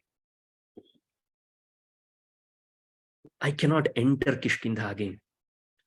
When this entire kingdom is crying like this, when I see Tara like this, when I see Angada like this, how can I enter into that kingdom? How can I sit on the throne? I do not want to be the king. Narama Rajye Ramate Manome. You see, you just compare it with what happened to Arjuna. That was pre-war problem. This was post-war problem. That's all. Anywhere, everywhere, there will be problem to men like Sugrīva and Arjuna. So you need a Krishna, you need a Rama to guide you. So that's why when you choose your friends, choose wisely. Arjuna chose wisely. Arjuna chose Krishna as his friend. Sugrīva chose wisely. Sugrīva chose Rama as his friend. So, but still, whenever we talk of friendship, the first thing that comes to our mind is Karna and Duryodhana. Ridiculous. All right, moving on. So, and how can a person kill his own brother and still be possible to live with it? It's impossible for me to carry on and all these things. And then he says that when Indra committed a sin, there were the rivers were ready, the trees were ready, the earth was ready to grasp, to hold on to his sins, to take care of his sins. But who will take care of my sin? I have committed such a huge sin. So I do not want to carry on with this. So please let me leave. And you can have this army. You can go and find Ravana by yourself. You are capable enough to fight Ravana alone. I just want to leave everything. I do not want to continue, carry on with this life. Smashana Vairagyam. This is what happened to Sugrīva. And Tara comes to Rama and says that you look like a good man. You look like a man who has a fair idea of dharma. Why don't you kill me with the same arrow that you shot to Vali, so that I do not want to leave him even for a single second. I cannot imagine my life without Vali even for a single second. Then first of all, Rama consoled Tara, and he says that people like you should not think like this. Much more is expected from the likes of you. You are a role model to several women. So if you lose your heart like this, what will be the case of other women? And Nashura Patnyah Parivedayanti. And the spouses of warriors never cry. Spouses of warriors never cry. So Vali was a great warrior and you are his wife, so you should never cry. And then Rama goes on and tells Sugrīva, see, everything is pre-recorded, it's all pre-written, it's decided. So there is no point in worrying about all these things. This is the Kala, this is the doing of Kala, this is the doing of time. Time is the one that makes us, breaks us, brings us, takes us apart and all these things. So the time is moving now. So yeah, unconditional devotion to husband is understandable, but if Vali forced himself on Sugrīva's wife, how did Vali still put up with it and continue to support? How did Tara still put up with it and continue to support or love him? That's an interesting question. Tara was a devoted wife. So her job was to counsel her husband. And I'm very sure she would have counseled him. It's another thing if Vali doesn't listen to her. It's not her mistake. I mean, it's not her problem if he doesn't listen to her. She must never stop doing her job. It's always about individuality. Even in a couple, it's always about individuality. Am I doing the part in a couple? I mean, I'm speaking in terms of a couple. In a couple, everyone needs to think for themselves. Am I doing my part correctly? That's all. Okay, my question is around, if he did not pay heed to her and she continued to support him, was she not an accomplice in some way? She has wronged Sugrīva's wife, Sugrīva, everybody, right? Who are like her son and daughter-in-law, right? So has she not been an accomplice in some way? Yeah, we cannot call her an accomplice because she never were a part of it. She was never part of the plan, and she must have, I mean, it's not available. I mean, this is not mentioned in Ramayana, so that's why I'm using this word, this sort of line. She must have definitely opposed it, and she must have tried her best to stop Vali from doing such things. So I think that's the only way to defend her, I guess. But she never ran away from her job. She always counseled Vali. No matter how much wrong he did, she always did. And like Mandodari, Ravana had thousands of women. Mandodari did her job. Her job was to stay devoted to her husband.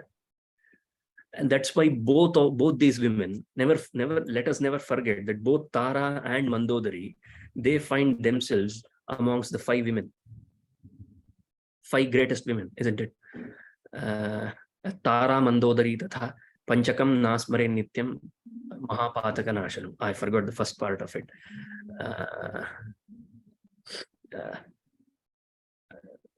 Ahalya, yes, correct. Ahalya Draupadi Chaiva Tara Mandodari tatha. Right? Ahalya Draupadi Sita. Right. Finally, I got it. Ahalya Draupadi Sita Tara Mandodari tatha. See, women from Ramayana are crowded here. Out of 5, 4 of them are from Ramayana. Ahalya.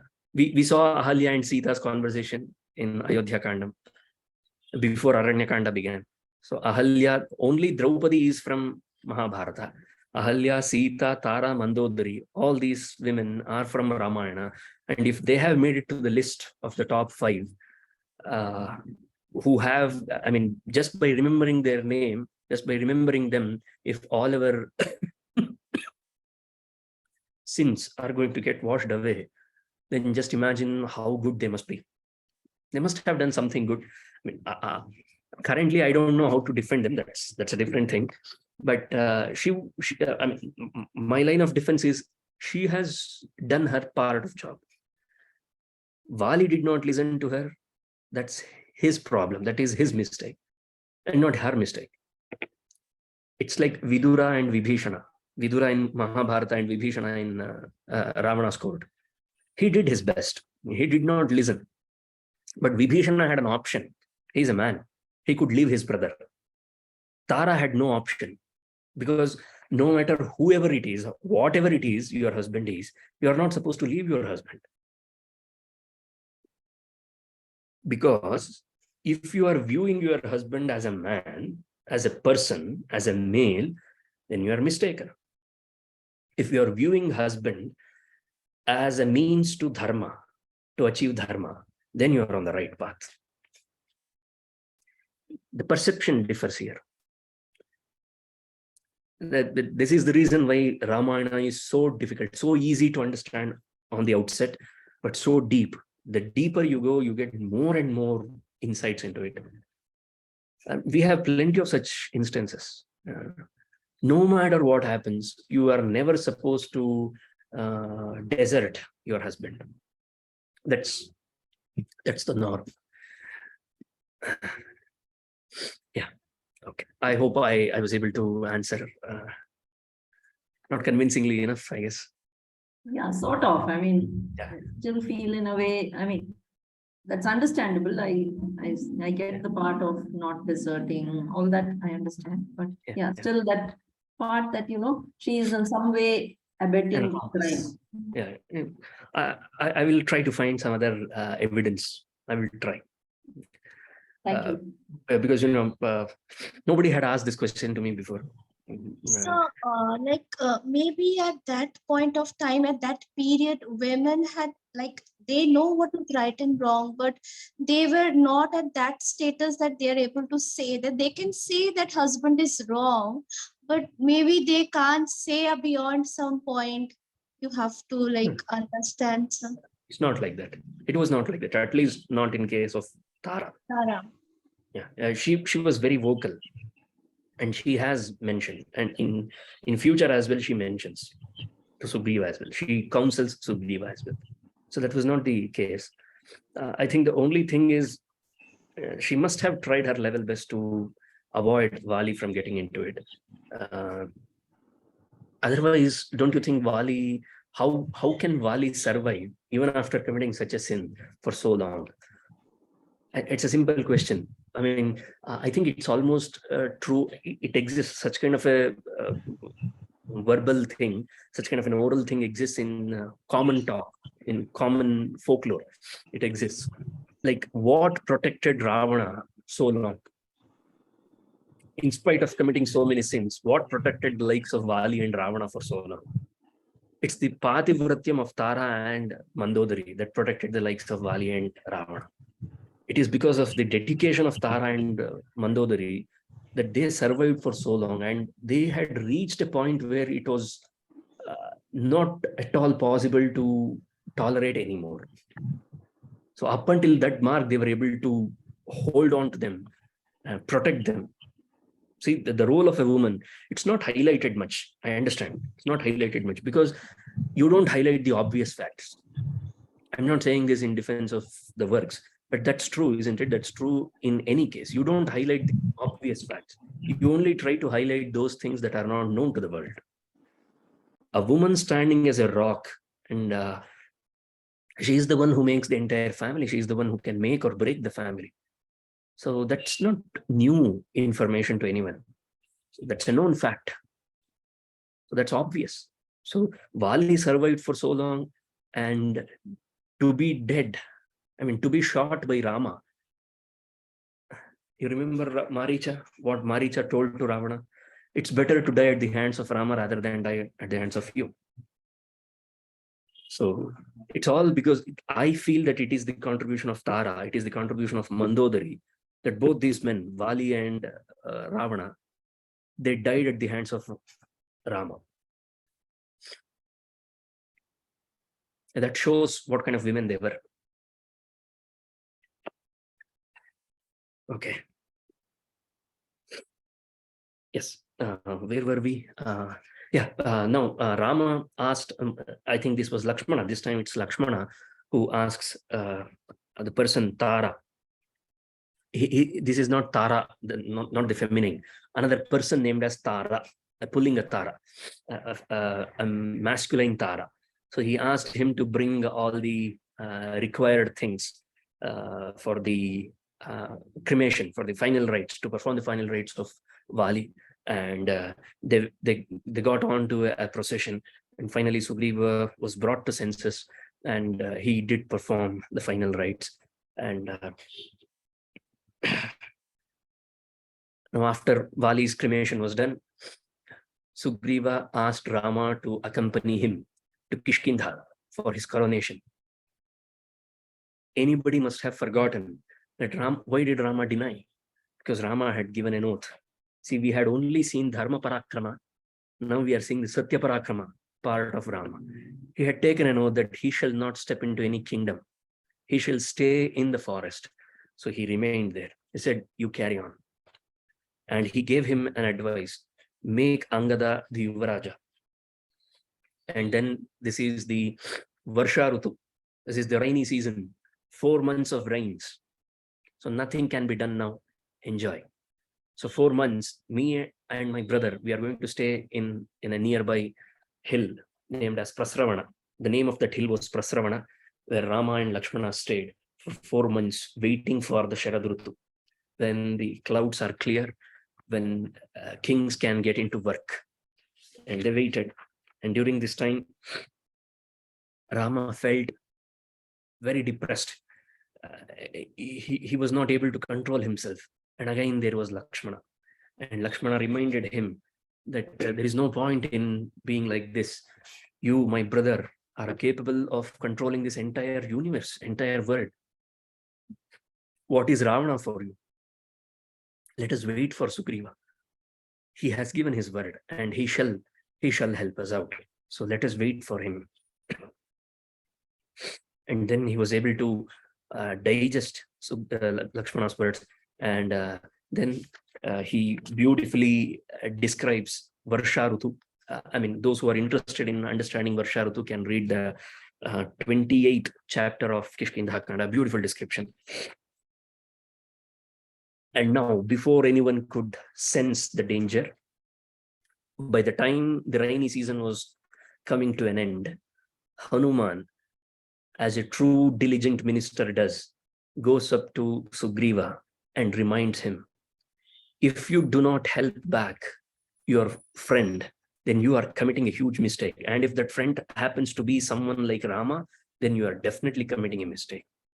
He has already done his part. Now it's your duty to perform. Now it's your duty to give. You have to do your part of the deal, your end of the deal. And never even for a second think that Rama is not capable.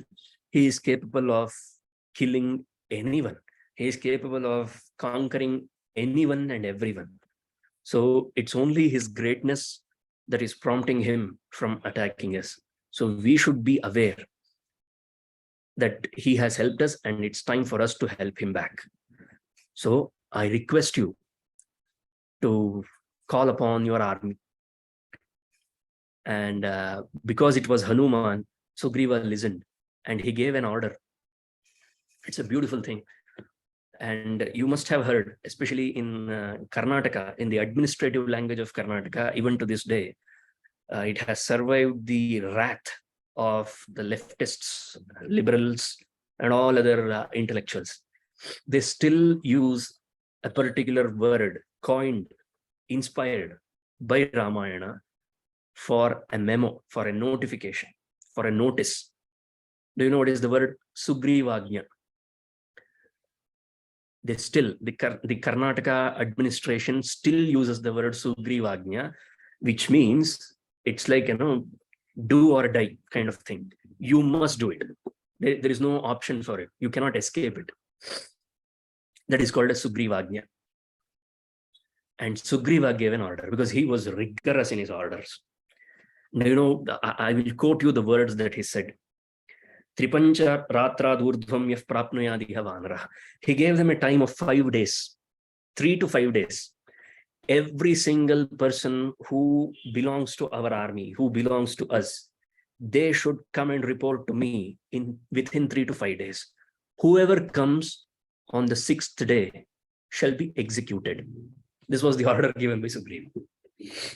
Tasya pranantako dando natra karya vicharana. Nobody should think about this. He shall be given a death penalty if he comes on the 6th day. So the order has been given. Now the Sharad Ritu has set in.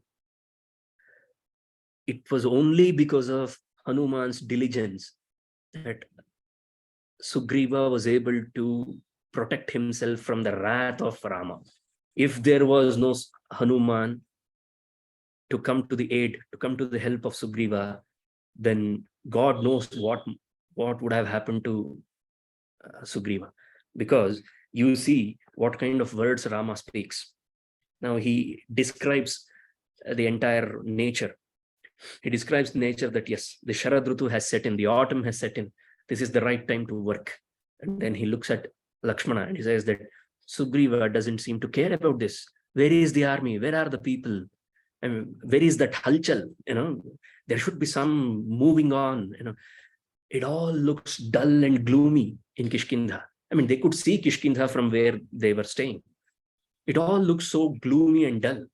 It's almost like, they have closed themselves. Kishkindha has closed themselves and they're enjoying themselves. This is not right. Sugrīva is not doing the right thing. Rama was angry. This is one of the moments where you find Rama angry. Was he angry on Sugrīva? That's my question to you. I mean, I'm not supposed to ask questions to you, I guess, but it should be the other way around. But if we think that Rama was angry on Sugrīva, we are wrong.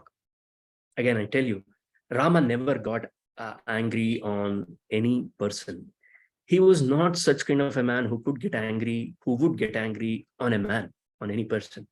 He got angry on the fact that Sugrīva was not holding on to his deal, on his end of the word. That is breach of contract. That is again on the lines of dharma. He has surpassed the line of dharma, right? Sugrīva had surpassed the line of dharma, and that's what irritated Rama. That's what irked Rama. That's what hurt Rama. And who better than Lakshmana to convey his message to Sugrīva? Of all the people, Rama chose Lakshmana to be the messenger of his message to Sugrīva. Lakshmana was in no mood to listen to his message. Said, I shall finish him.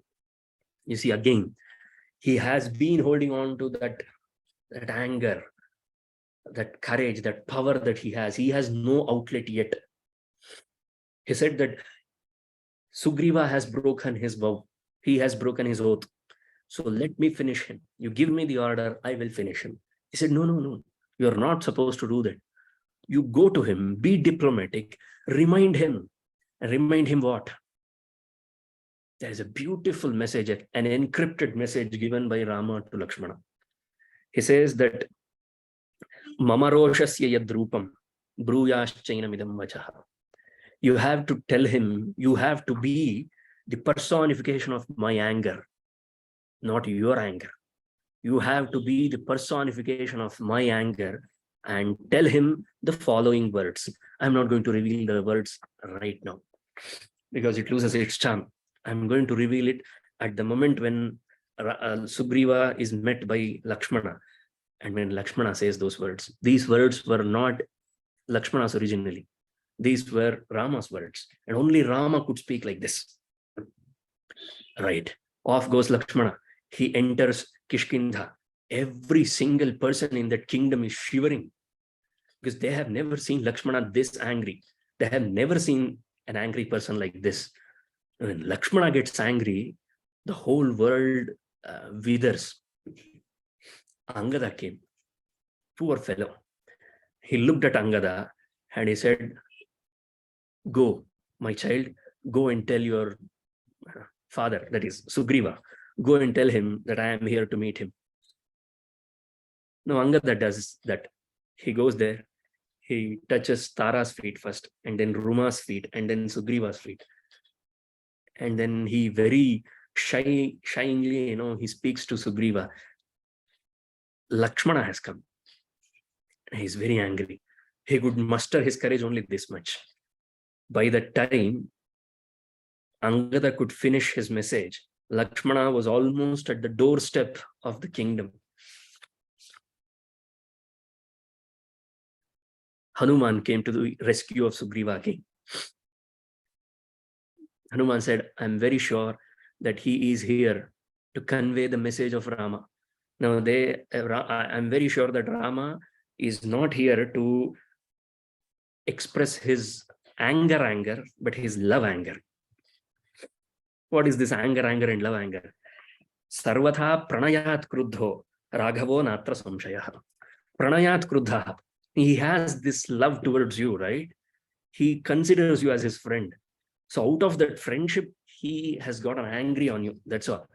He's not like angry on you. So all you have to do at this moment is the moment of calling upon the army that you have done. You can send a messenger. That is gone now. You have to immediately, along with your immediate family, that is Ruma and Angada and Tara, you have to go to Rama, fall down on his feet and apologize to him, and then tell him that you have already done all these things. I want all of you to pay attention to the diplomacy, to the counsel that Hanuman is giving. He is so much aware, Hanuman is so much aware of the time. In diplomacy, time is everything. I should say timing is everything. What Sugrīva must have done is, as soon as he gave orders to assemble the army, he must have sent a messenger immediately to Rama to convey that message. We cannot blame Hanuman for that because it is common sense. You do want to say to your friend, right? I am taking care of the things. You want to keep him in the loop. You want to keep him in the list of emails. Every time you write an email, that's email etiquette, isn't it? And you have to CC it. He should have CC'd it to Rama. He did not. And now, since he has not CC'd it to Rama, Hanuman has to come up with another set of counsel. He has to give another set of advice to Sugrīva. And this time, he is advising him that the time for diplomacy is gone. The time for sending messages is gone. The time for writing emails is gone. Now, my friend, now my king, not friend, now my king, you have to go visit Rama and apologize. You know what Sugrīva says to this? He has been drinking heavily. He has been immersed in the pleasures of being a king. I am not, damage control. I am not worried about Rama. I am not worried about Lakshmana. I do not fear anyone. What wrong possibly have I done to them? I have been working for them. Hanuman was listening to him. Hey, what has happened to you? Never forget what Rama has done to you. Is this the way you are going to interact with Rama? No, Sugrīva did not actually get the intensity of Lakshmana's anger up until that part. When Lakshmana entered the palace, nobody paid attention to him. Did you know what Lakshmana did at that moment? He did not take an arrow, but he just made a sound from his bow. He just dragged his that thread and made a sound. Sugrīva jumped out of his bed, as described by Valmiki. I am not exaggerating. He jumped out of his bed. He said, "Oh, now he's reminded that you are all right. I mean, you were all speaking correctly. Lakshmana is here." Did you know what Sugrīva do now? Did now? He said, he sent Tara. He said, see, great men do not remain angry on women. Great men don't get angry on women. Mark these words. So if I go and face Lakshmana, he might behead me. But if he sees you, he would control his anger. And that's pretty much what Sugrīva wanted. And everybody nodded their head. And Tara was the only responsible woman who could handle the likes of Lakshmana, the anger of Lakshmana. Now you get to see what a brilliant diplomatic woman Tara was. If I'm going to put my money on someone to speak on behalf of me in a diplomatic matter, then my money is always on Tara. She knows how to convince people. Now you understand why so much of bias towards Tara. I think this is, after Bharata, this is the other character, only other character apart from Rama, only other character about whom I have spoken so much. I have taken the name of this character so many times personally, because I absolutely adore Tara. What a woman. The moment she came in front of Lakshmana, Valmiki describes what happened to Lakshmana. Avangmukho bhun manujendra putra. He just, his head went down. Immediately, Lakshmana's head went down. Strisan nikarshad vinivritta kopa. Because there was a woman there, his anger vanished. This is the purity of Lakshmana's character. And I'm very sure nobody will tell you this fact. I mean, it's a very small part that comes here. But look at the pious nature of Lakshmana. The moment Tara came in front of him, his anger vanished. Because he could not get angry in front of a woman. That is the greatness of Lakshmana. And then people say that the male characters of Ramayana were chauvinistic. I mean, I don't know. I don't have the courage to speak to them. I just feel like throwing the original book on them. I mean, you have never read the original book. If you go through the original work, you will see what a brilliant character Lakshmana was, or how great the balance is between male and female characters. So far, this is the 11th session. Have you ever found that Valmiki has been biased towards any one gender? I don't think so. I definitely don't think so. He had a golden opportunity to make a villain out of Kaikeyi. He did not. He had an opportunity to make a villain out of Manthara. He did not. All the while, two major male characters tried to behead them, tried to kill them. And what prompted them? Rama won't speak to us. You remember Bharata saying this to Shatrughna, that if we kill Manthara or if we send Kaikeyi away, Rama might never speak to us. So they did not want to lose that privilege with Rama. That is dharma, holding everything together. Rama is dharma. And he is the one who has held everything together. Now, this is, and that's why I told you, it was not Lakshmana's anger personified. It was Rama's anger personified as Lakshmana. And hence, dharma triumphed there. This is Rama for you.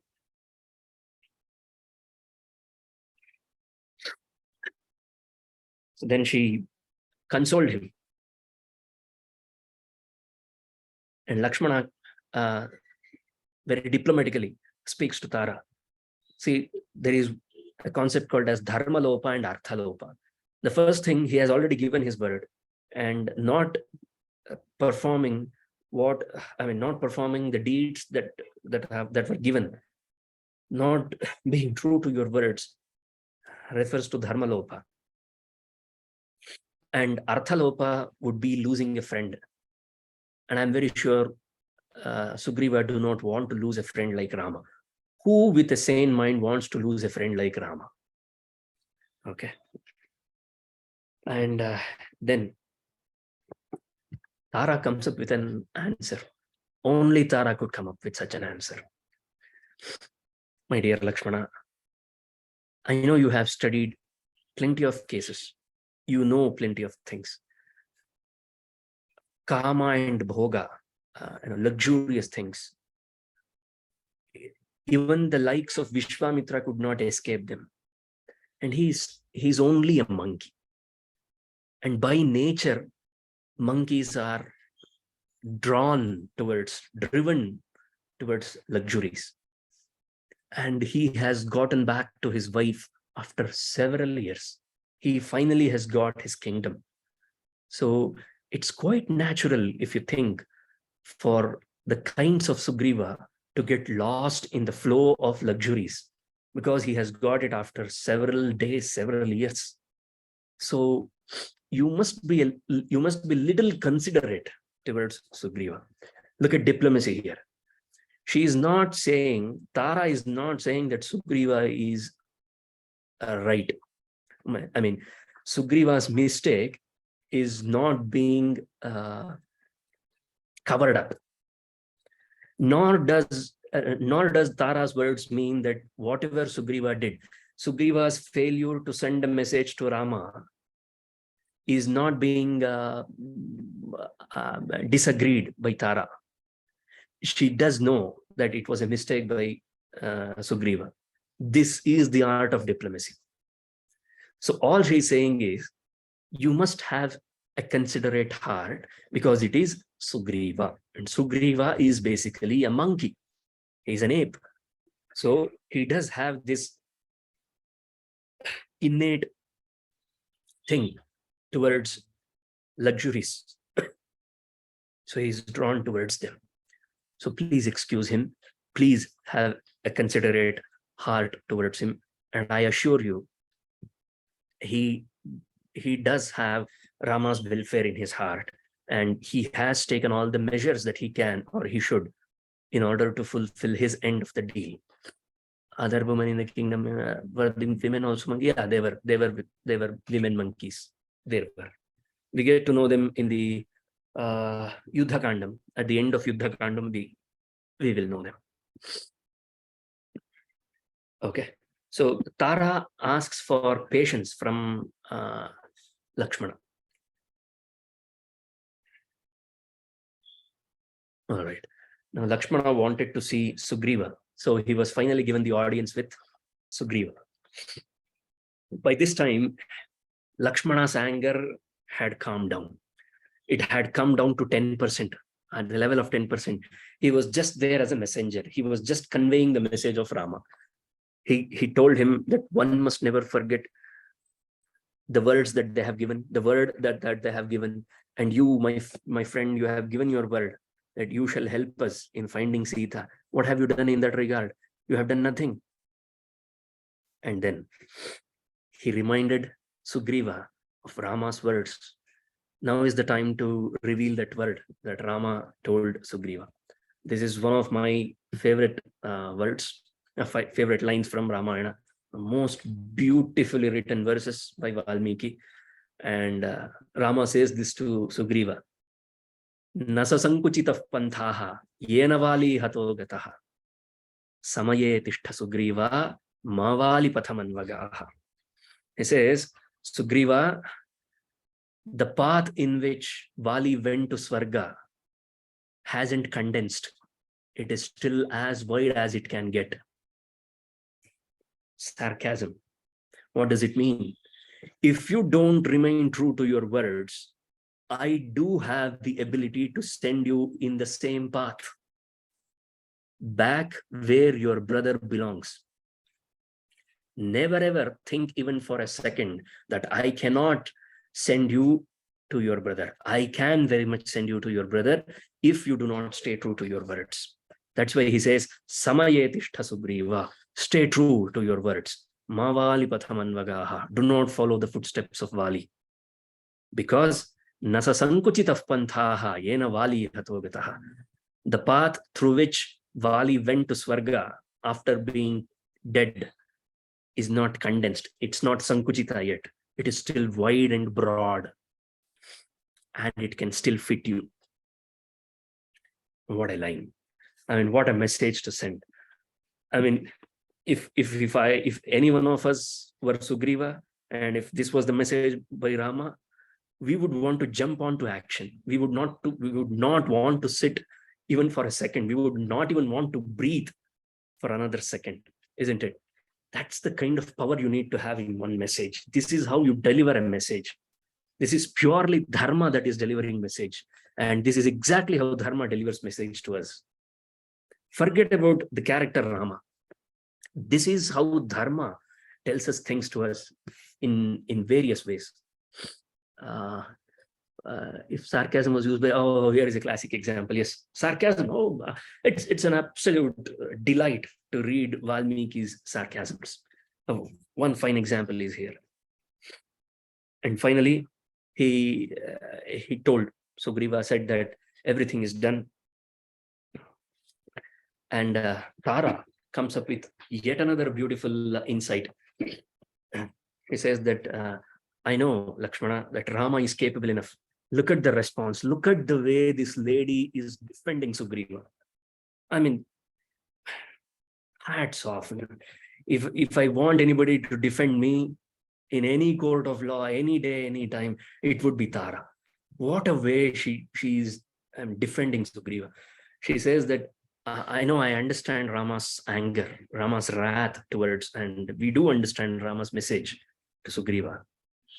But Lakshmana, she is a knowledgeable lady. So she says that even though Rama is capable of defeating Ravana, I have heard from Vali's mouth, I have heard from Vali that Ravana has an invincible army. His army is a veteran of several battles. And you do require some army to defeat Ravana's army. It's not easy to defeat Ravana. I mean, you cannot take Ravana that lightly. What does it denote? It denotes that let us not harm this relationship as much as Sugrīva requires to stay true to his words. You too require Sugrīva's army. This is pure diplomacy. This cannot get any better than this, isn't it? Wonderful, absolutely top-notch diplomacy. And Lakshmana was convinced. And then Sugrīva, he jumped into action because it rang in his head. Samayetishta Sugrīva ma Vali pathamanvagaha. The path of Vali, the path that I sent Vali to Swarga, is still not. It is still broad and wide. It stayed with Sugrīva. So he came with Lakshmana. He went to Rama. He apologized to him, and he told him that the army must be assembled here. It should be here by tomorrow. And once the army was assembled, he sent them to 4 different directions. To east,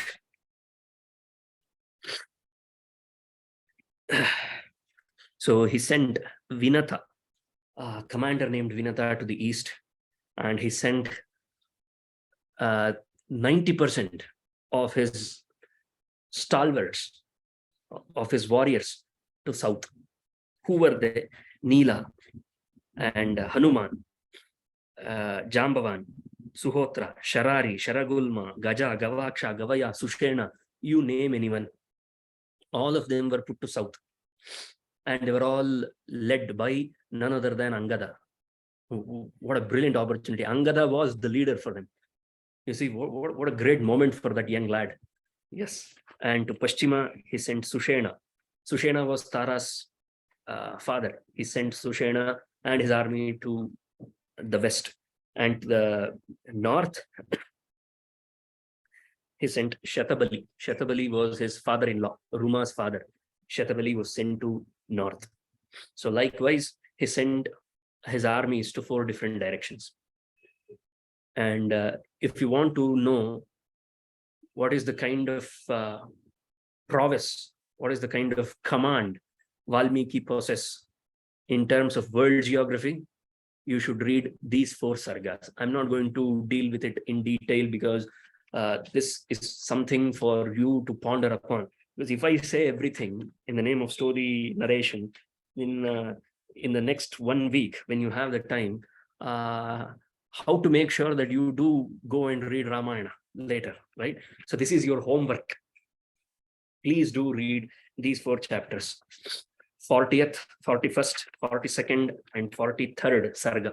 40th to 43rd sargas of Kishkindha Kanda in Valmiki's Ramayana. You would get an idea what a great man Valmiki was, what a great poet Valmiki was. To the end of the world, in each and every direction, he has described. I'm not saying the geography of India. I'm talking about the geography of the world. It's world geography lessons in 4 sargas, in 4 chapters, all narrated by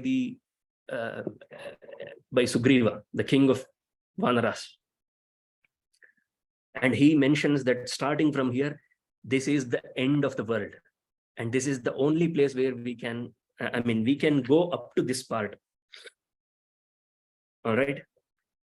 And then they say that you cannot go beyond this. He uses a beautiful line at the end of everything. He says that this is the limit that we can reach, that any human being can reach. And after this, no one can abhaskaram amaryadam najanimas tatah param. That is the line. Abhaskaram, the sun does not reach there. Amaryadam, there is no boundary beyond this. That was the level of geography, the knowledge of geography that Sugrīva had. And forget about Sugrīva, the world geography knowledge that Valmiki possessed. What a man, what a poet. Okay, that concludes today's session. So the army, different battalions of army have been sent to 4 different directions. I've been assigned 4 different directions.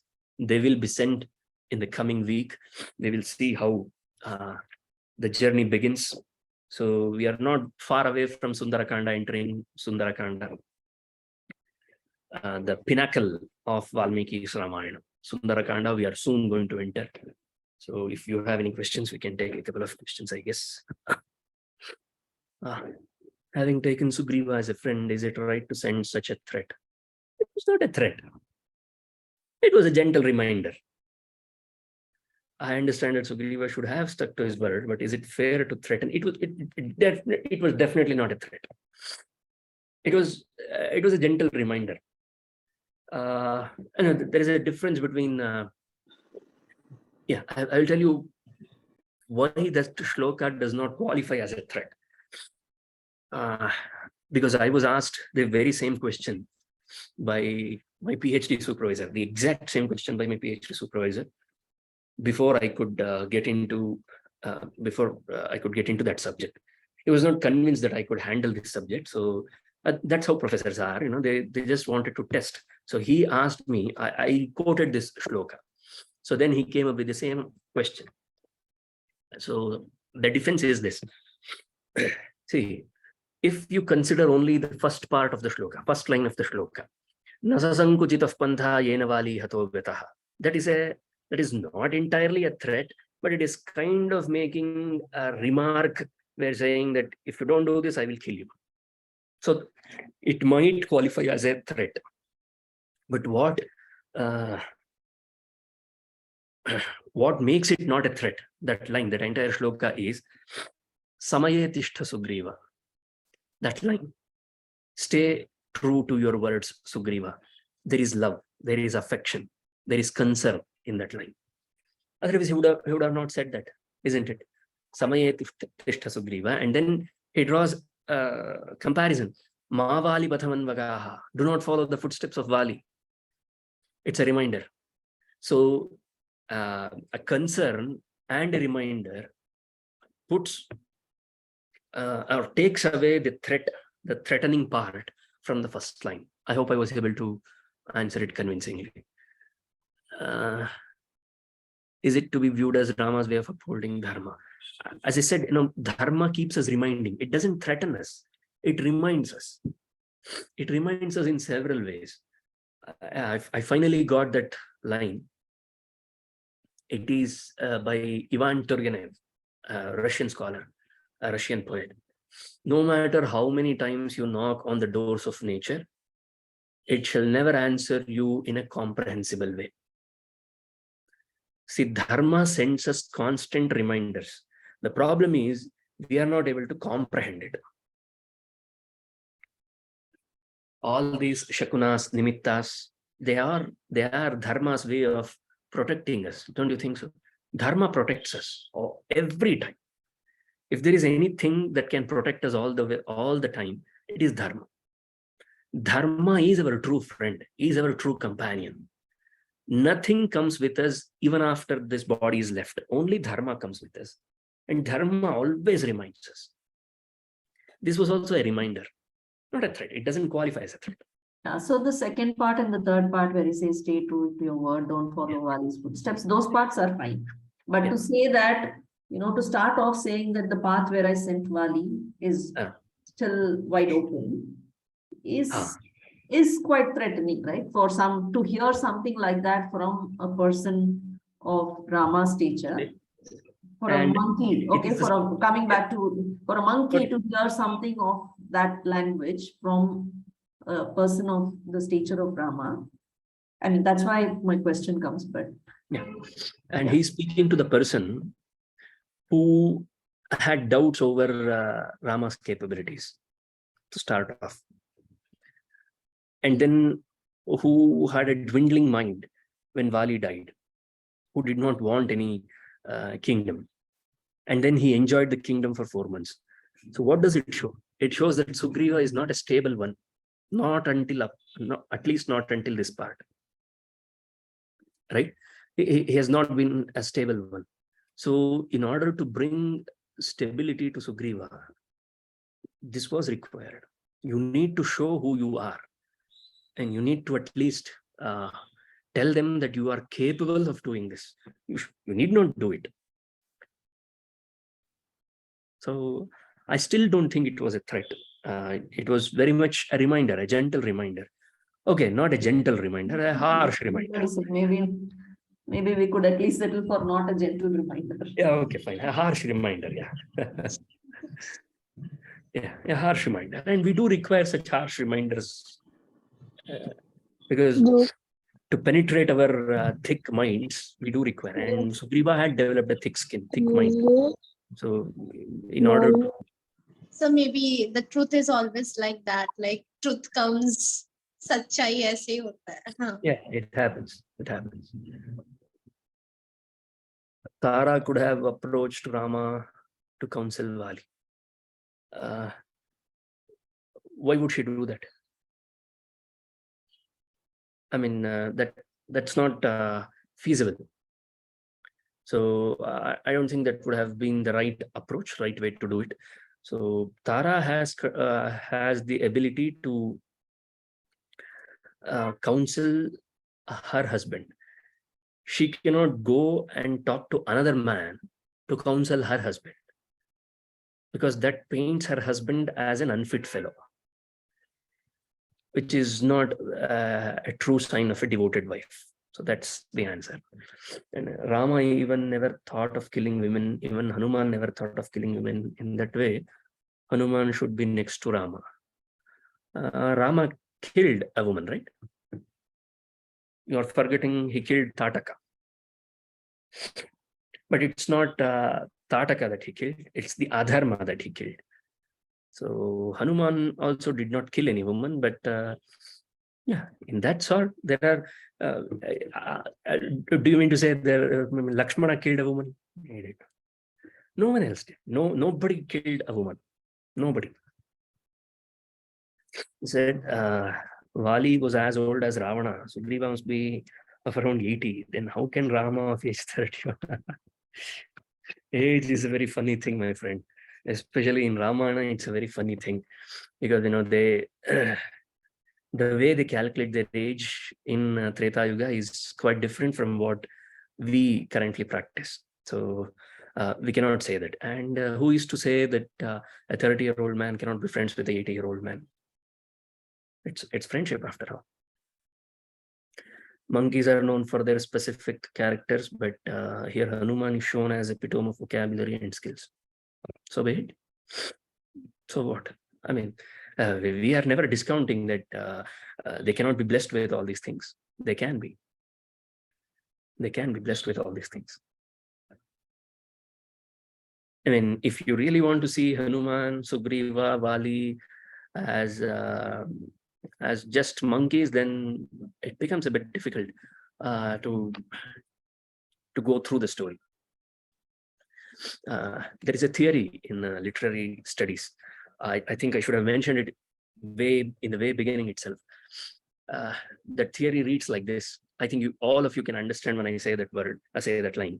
Willing suspension of disbelief is required in order to study epics like this. Willing suspension of disbelief. There are certain disbeliefs. For example, how can a monkey speak? That is a disbelief. And you should be willing to, and you should be willingly removing it. And willingly suspend it. Willing suspension of disbelief is vital to understand Ramayana. Otherwise, it makes no sense at all. Half of our energy or 90% of our time will be devoted in decoding, did monkeys speak back then? How was the evolution? That is absolutely nonsense.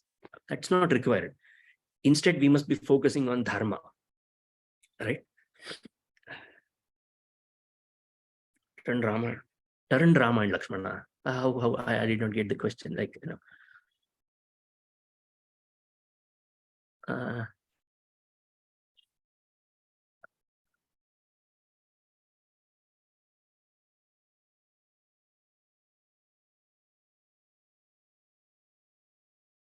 that I don't know. I mean, I was just making it just to show that Sugrīva was so ill-confident and he was so scared. That's all. That's the whole point there. I mean, again, it's too technical, and don't get into too much technicalities. It never gets us anywhere. Too much technicality hurts us. So he did try. He must have done it. It's an art. If you are good at conversation, I think you can do it. That's the whole point. Okay. Are there any more questions? Rama's birds are like an intelligent doctor who knows what dosage is to be given exactly to which problem of a particular patient. I would say, not a threat. Oh, regarding that threat thing. And yeah, it's I think we can agree on a reminder, a harsh reminder. Okay, well, my bad, I used the word gentle reminder, but we can replace the word gentle and we can say it as a harsh reminder. It was a harsh reminder. And Sugrīva needed it because he was immersed in those luxuries. And in order to bring him out of that luxuries, that kind of it's like no matter how good it is, how fond of dosa you are, you still need that I don't know what do they call it, mokchekai. You need that instrument to remove it out of the tawa. Yeah, that was Nasa Sankuchita Pantha, that instrument.